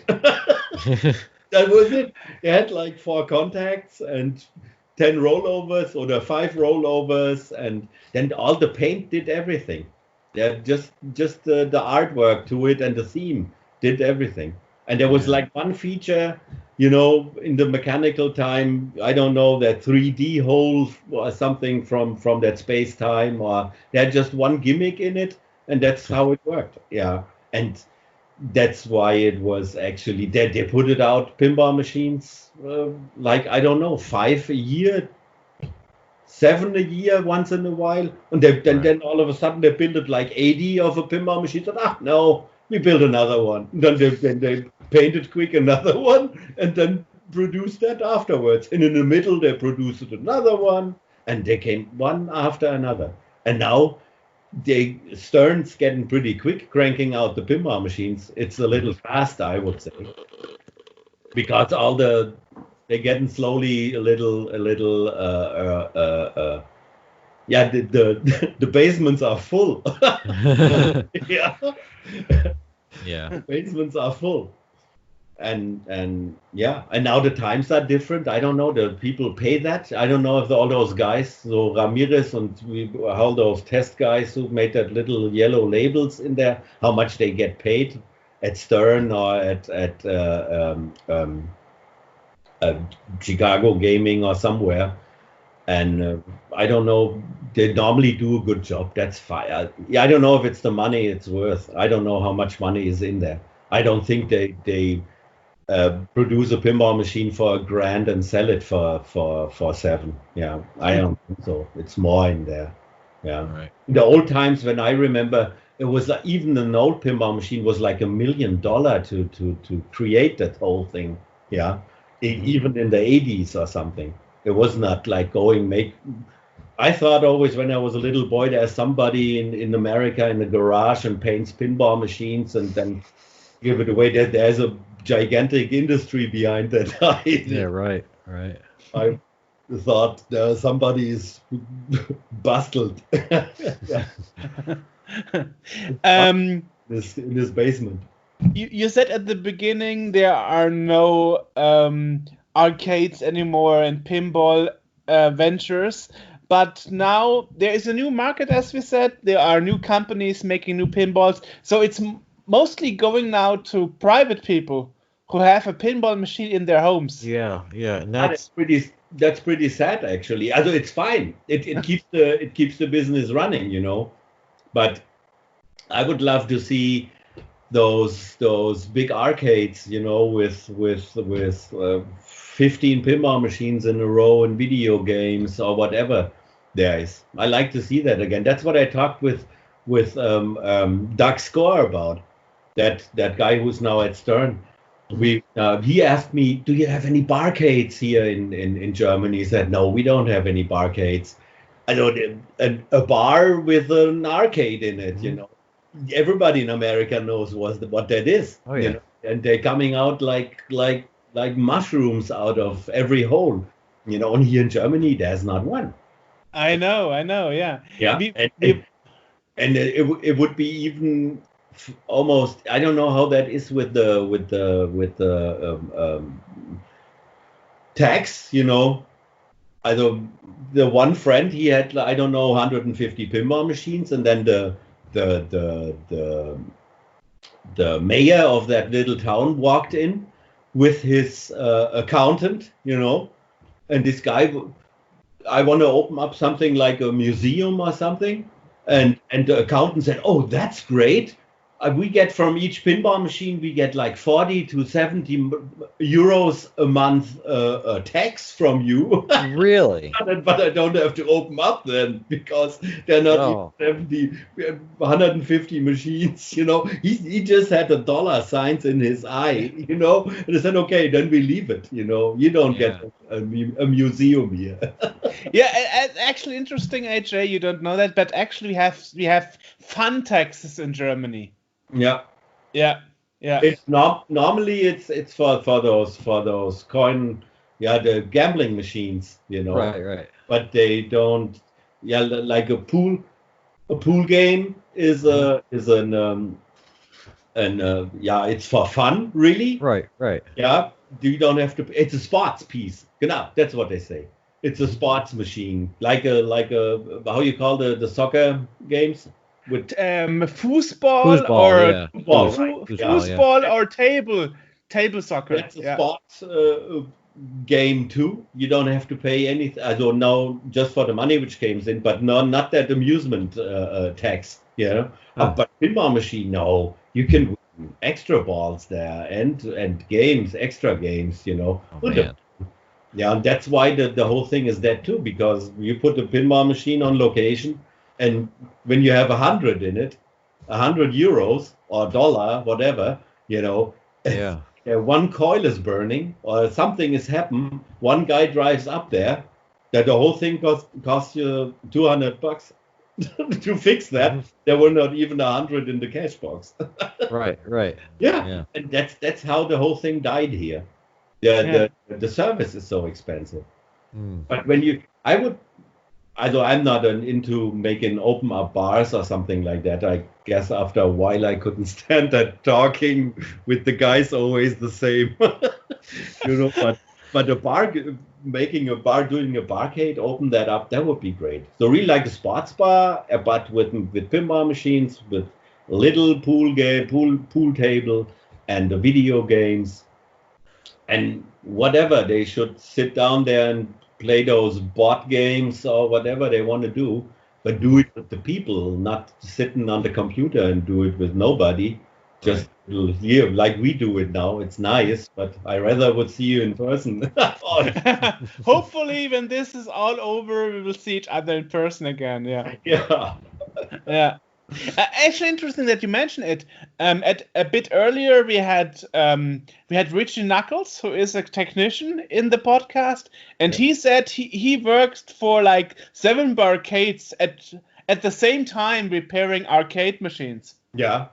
So in USA, barcades are popping out of the ground again. No. They are.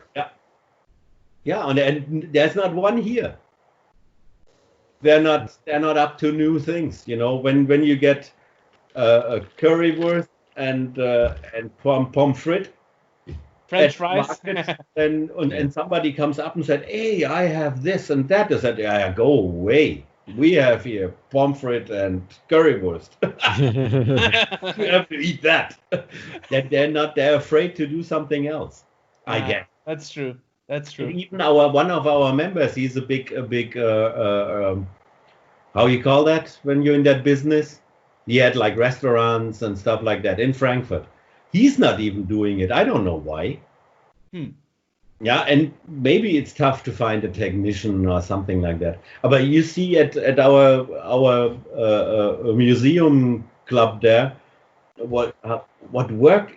It's a big time work to get all that stuff running, even though it's tough or something. It's really a tough job. When we open up there for, I don't know, 10 hours once a month, and 5 people are running around and fixing all month long, all that shoot it. I was once in Brazil in 2012, and I was at an arcade. Yeah. And I felt like, wow, something is wrong with this machine. Street Fighter 2 doesn't really play like I'm used to. And then some technician was opening up some machines, and they were all MAME. They were all PCs running emulators. Yeah. I'm like, oh, holy shit! This is why all those games are jerky and don't play right, you know. Yeah. Oh my God, you know.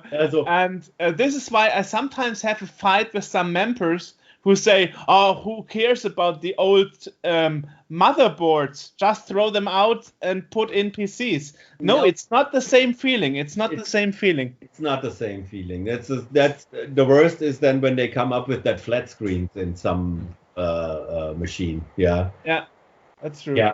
We talked before that about those LED stuff in the pinball machines and stuff like that. I'm more the purist, I'm an old fart, you know. I'm not going shopping at Toys R Us and gluing some plastic cars and something in there. Maybe this is why Toys R Us went bankrupt. Who knows?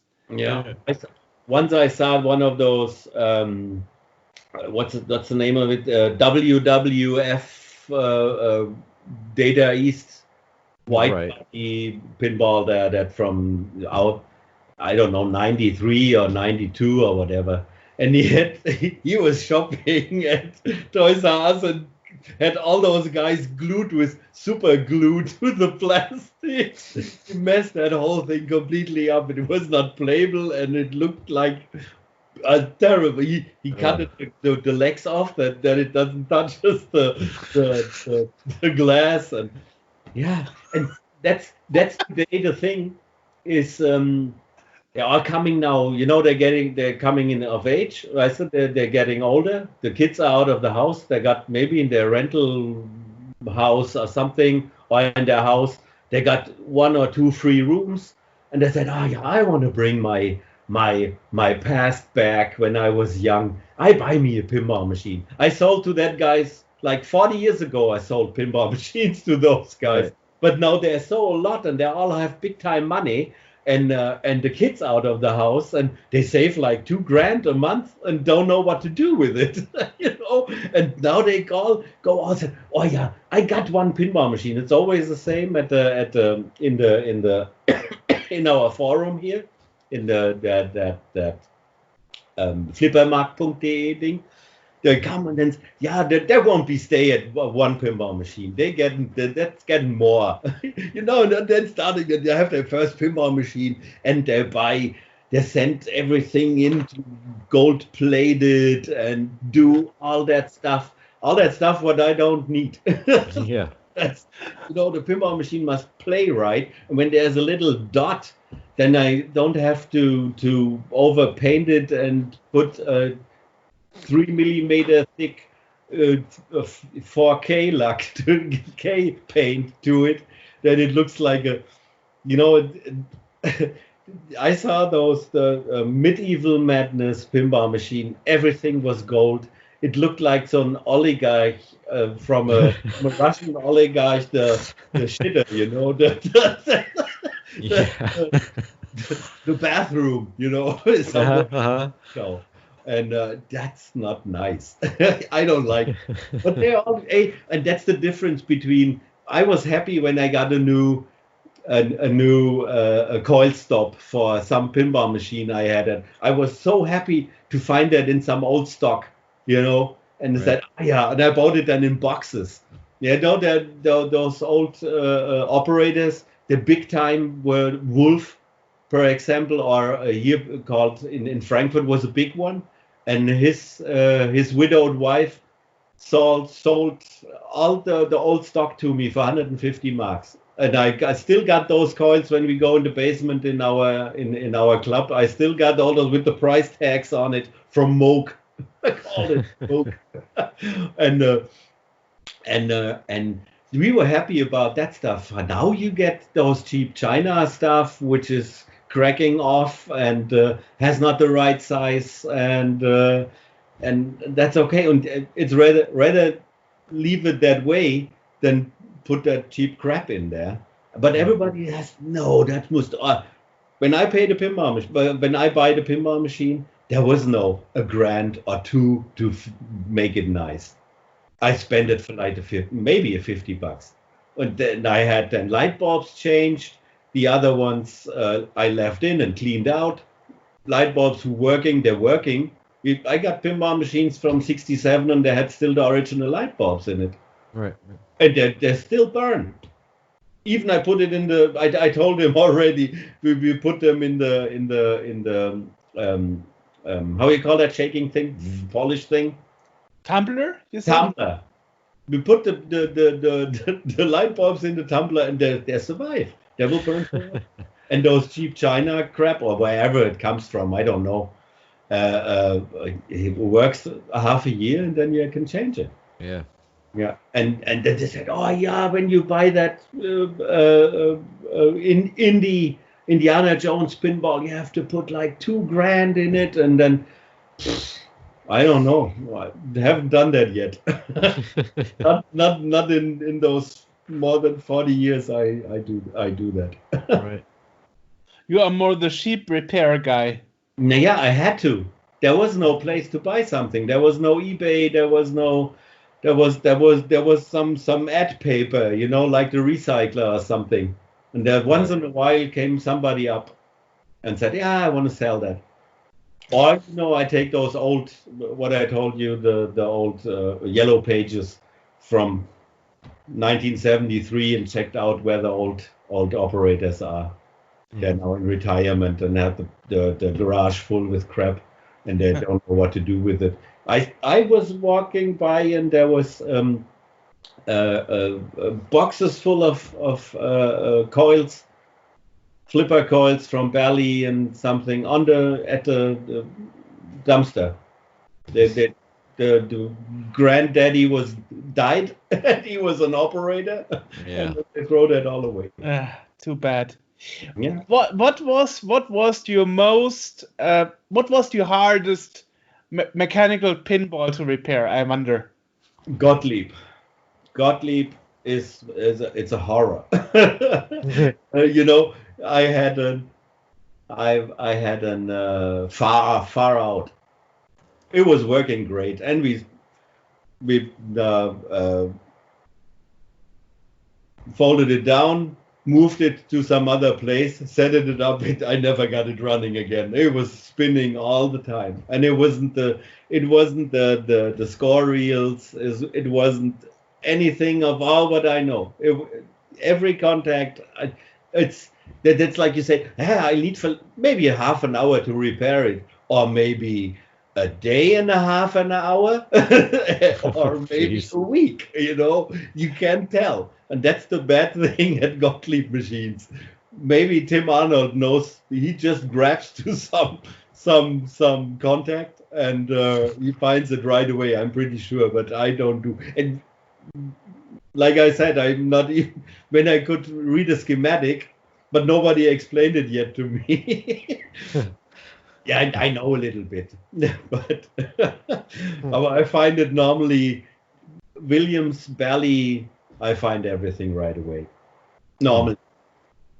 And they're fixing themselves. They have the contacts who are cleaning themselves while moving. That when you don't play Gottlieb, it for sure won't run.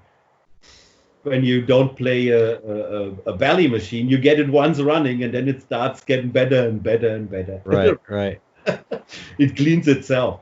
Yeah. They said you need to adjust all the contacts. Bullshit! You don't need to adjust any.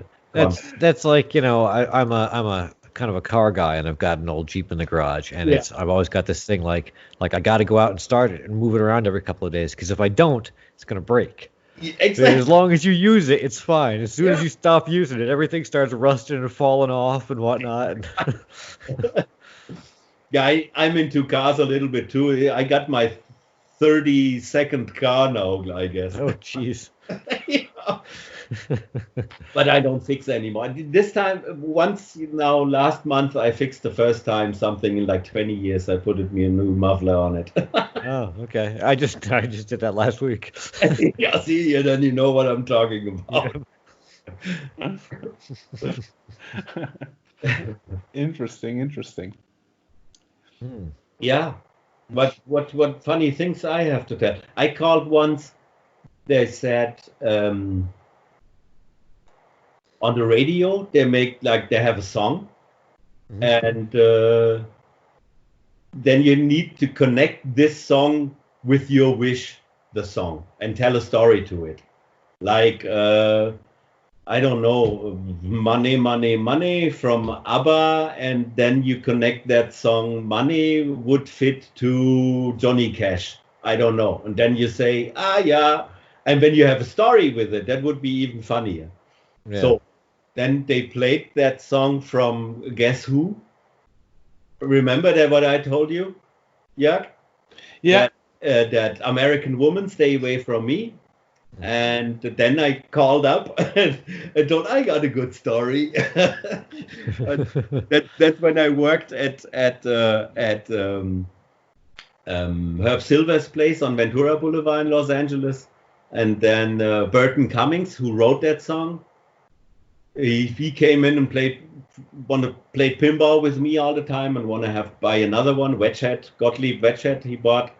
Mm-hmm.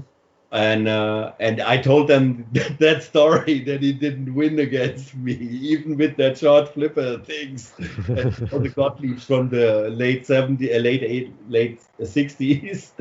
And I told him that. I said, "Oh yeah, I should call more." Afterwards, then in the off, he said, "Yeah, if I got more good stories," said, "Yeah, I got a few more. Yeah, then call us back. We need something like that in the radio." That was fun. I said, "Yeah, but can you play?" Yeah, the only song they had which has to do with Pinball Machine was Pinball Wizard. Yeah. That was it. I said, "No, play me from Yellow, Pinball Cha-Cha." "Yeah, no, we can't play that. It's not on our list." "Yeah, sure." Yeah, that was fun. Yeah. Interesting. Another funny story. When I worked at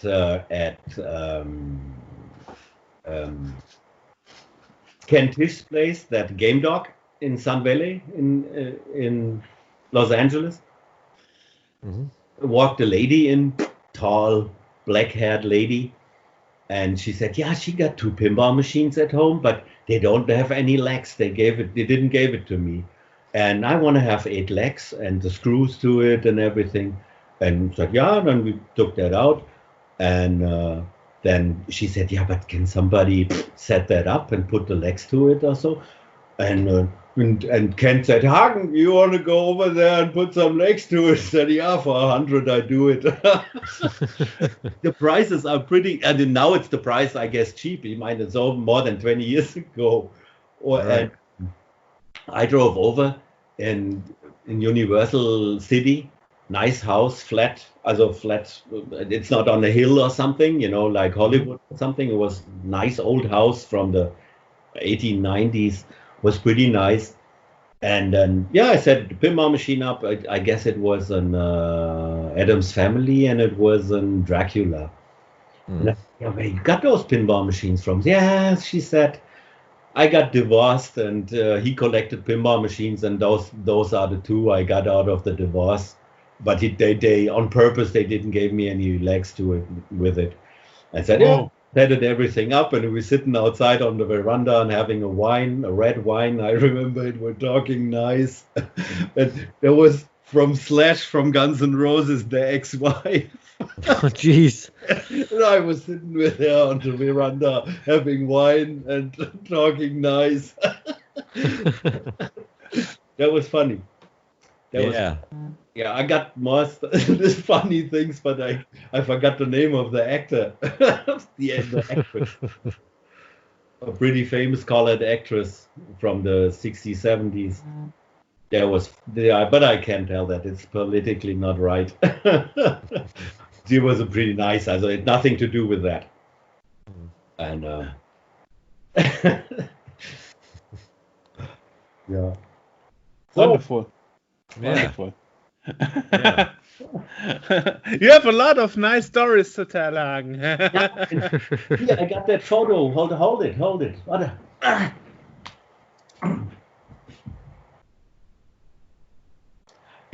I felt kind of like cheating, but let me see if I got it.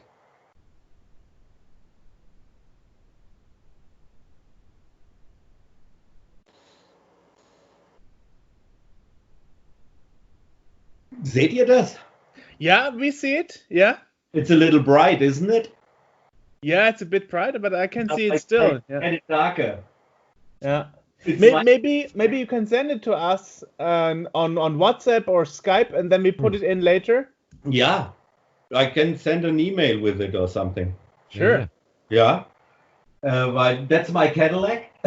And little Joe in the back in the trunk. And it comes out there. And that's in Los Angeles. There was I hold it. Hold on.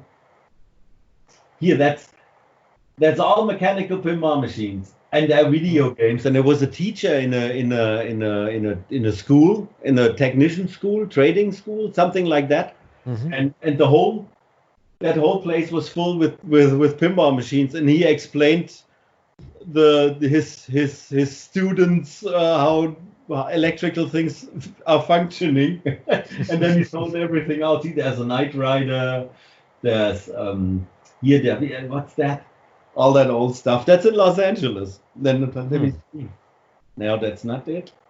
Yeah, see, that's how we got it down. It's on like a train. We got that thing down. That's the teacher. He was laughing hard. See, that's the Ding Dong.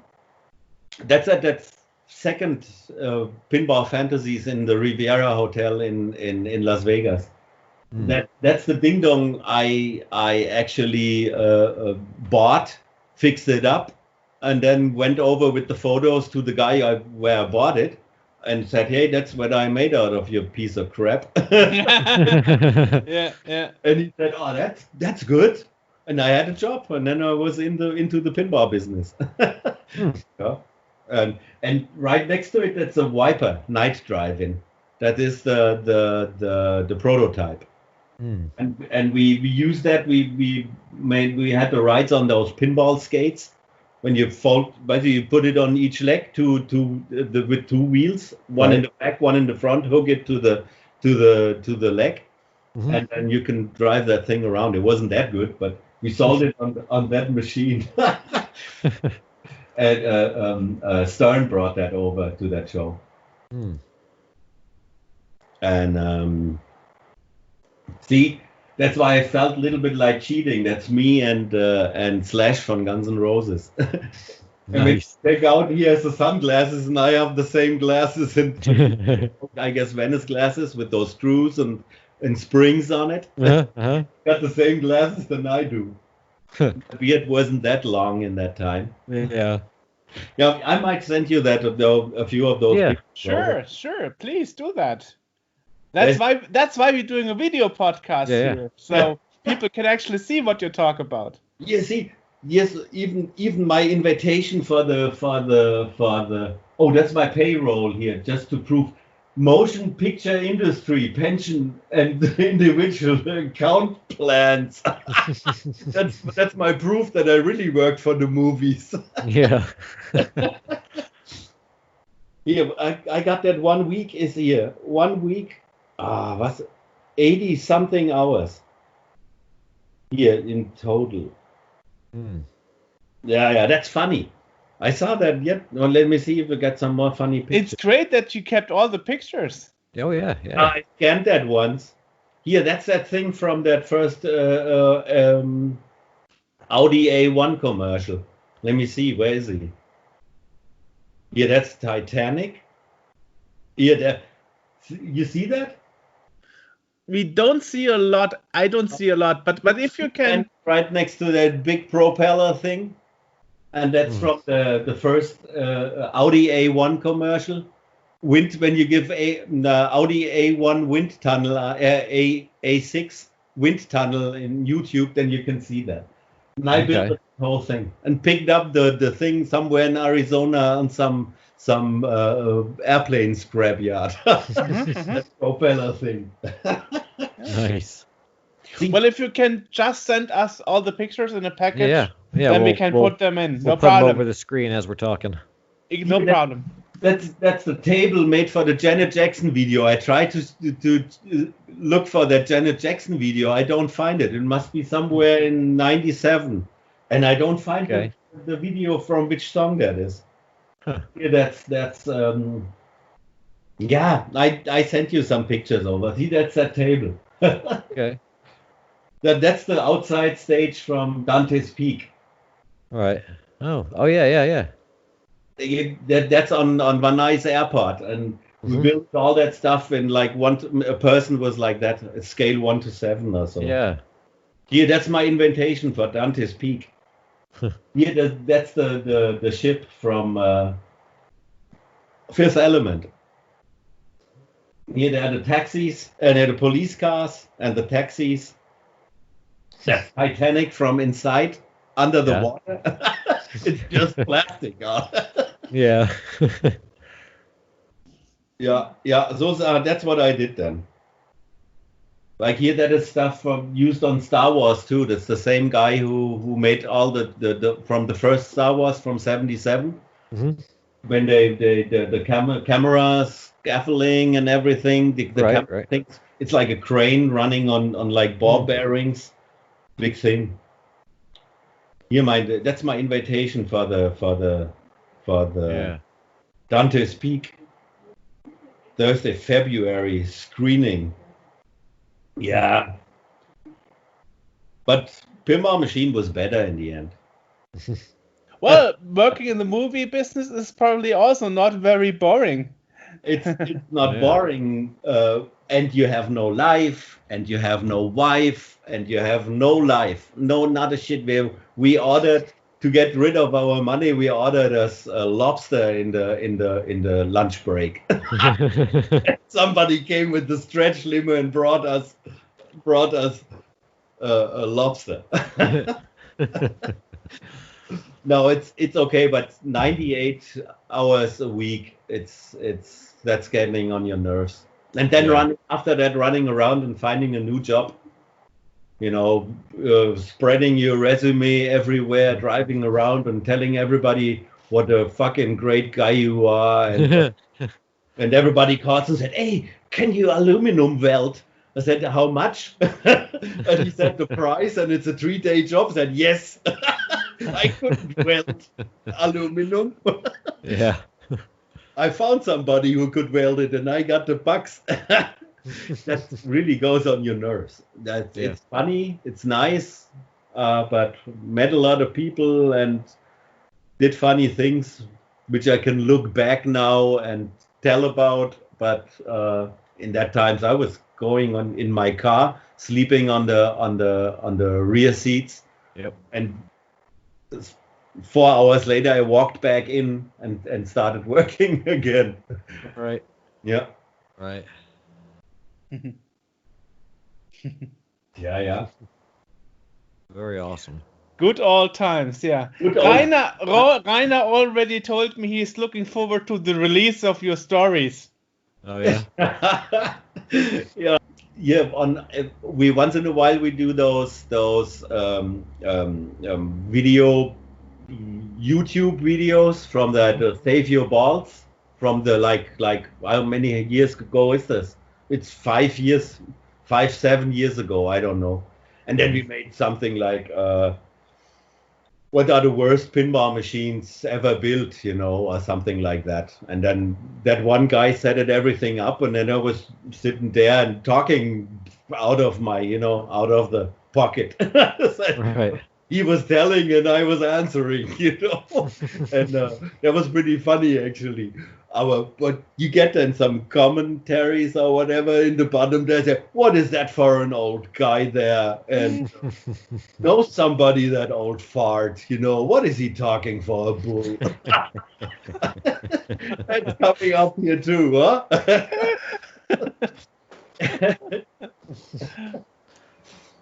Well, I'm so glad we did this interview finally. Yeah, absolutely. glad I actually made it into it. And now I get to watch the rest of it. Yeah, you are going to edit it, so you are going to watch it, of course. Wonderful. So is there anything left you want to do, Hagen? Anything that you still wanted? Any goals you still have? I don't know. I tried it again with making pinball machines to my job here in Germany with pinball machines over stuff. I told you about the time when I didn't do anything with pinball or so, and but now I'm so into it. But I'm not even with the club, with the museum, and I'm not even fixing pinball machines. I'm the laziest guy on the face of the planet there. All the other guys does the work, and I go and cook in the kitchen, for the next open day. I stay then there and cook and something, but not doing what I'm supposed to do, fixing pinball machines, checking out, do that. No, I don't know. I guess when you once did it for living, it loses. That's the same. I don't go to the movies anymore.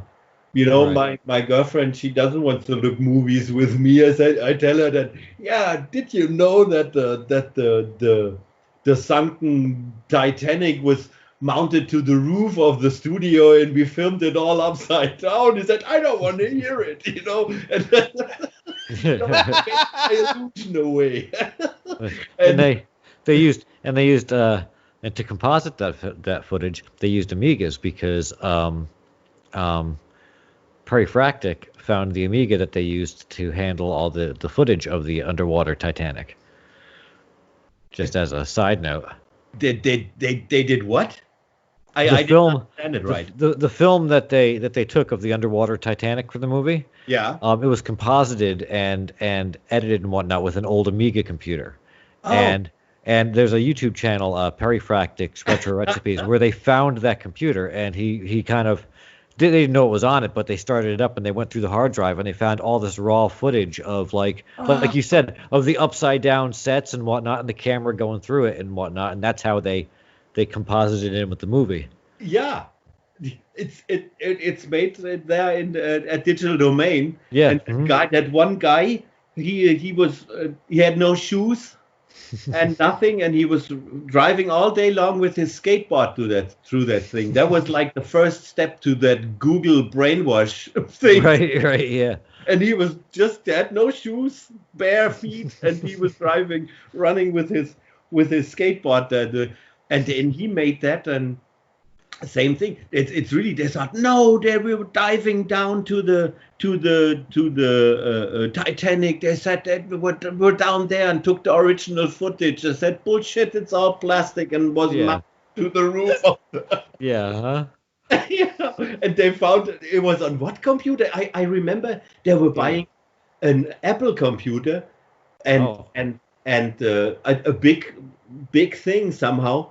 When Steve Jobs wasn't there, they had that green stuff, weißt du? You know that? You remember that? When he wasn't there, and they made everything in so dark green, and they got totally expensive Apple computers and made them with that for Barbie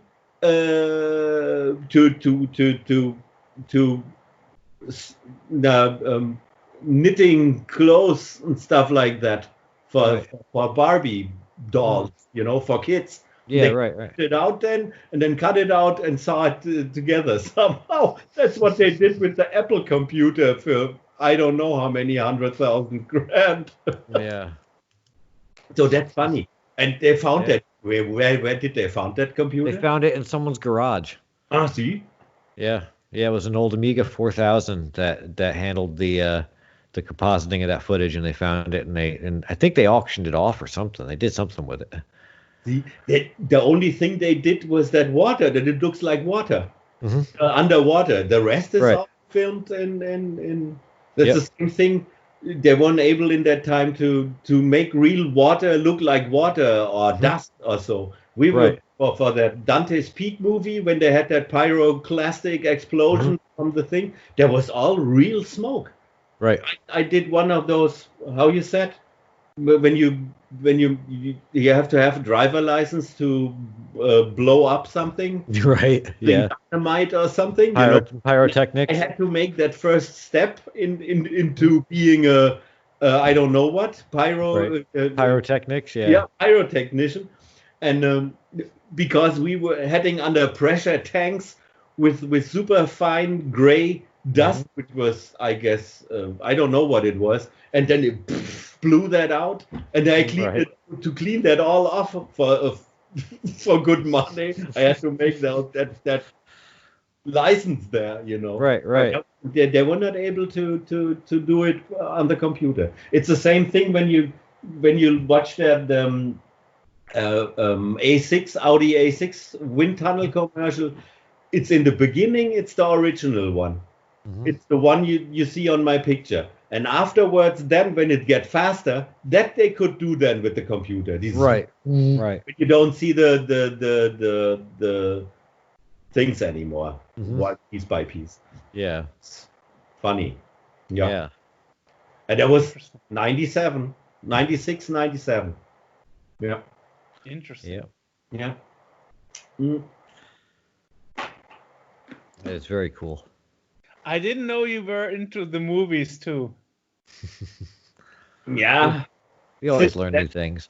Since then, I don't go to the movies anymore. And It's all fake anyway. yeah, that's fine. I like fake, but I watched lately that Mad Max, the last one, and The that remake, yeah. that's real. There's not much with the computer or anything. That's all real stunts and all real things. Yeah, I like that way more than some great spaceships. It's no big deal anymore. I know. Yeah, and in the old times, we were figuring together those plastic spaceships for Fifth Element. I was thinking when you watch that movie, and in the beginning, that big spaceship from those nice aliens fly into the moon. Is going into the moon, and there are like 100 million of those little lights in that thing. And that thing was standing really in, I don't know, 4 meters high, and arm thick came that how you call that light where you go around the light? How you call it? Fiber optics? Yeah, fiber optics. In 1 millimeter holes, I put it them one after another. And now it's do it on the computer. I rendered the shit. Yeah. There's some nice pictures where they walk through that New York where all the things flying. I got an original. I got an original from that vertical subway there, which is running. Don't forget which pictures you have to send to us. Where is that? There's that vertical. Here I did. When there's an TV series from Tom Hanks called From the Earth to the Moon. It's like from 97 here, 20. Yeah. And there is on the beginning, even in that commercial, which is on YouTube, is a Gemini capsule, and somebody is closing that door slowly, and I did that. I still got the legs of that astronaut upstairs in my old toolbox. Oh, nice. Started that off and made like a puppet, with and I used actually pinball thoughts, how does a flipper finger mechanic work? And I did that actually the same, just with a step motor, and put wires to it, and then the body moved faster and the arm, also slower, and the arm was faster, because when both goes the same way, it doesn't look, and I just did it with the step motor and to put wires to it. The outside was faster. That means he pulled the arm down to his head, and that door closed. And then it was really with the spring to it, like on a pinball machine. You could put that thing in the pinball machine, and that guy would jump around. And I used my knowledge from pinball machines to do that. Yeah, I did. No, see, that's actually my. Yeah, I sent you the pictures there. See, that's what I got. That we need that. That's even from that commercial. That's that piece of paper. I said, written on it, Tom Hanks. Third grade is 97. Long time ago in the galaxy, far, far away. It's volley, but I want to look for something else. Let me see.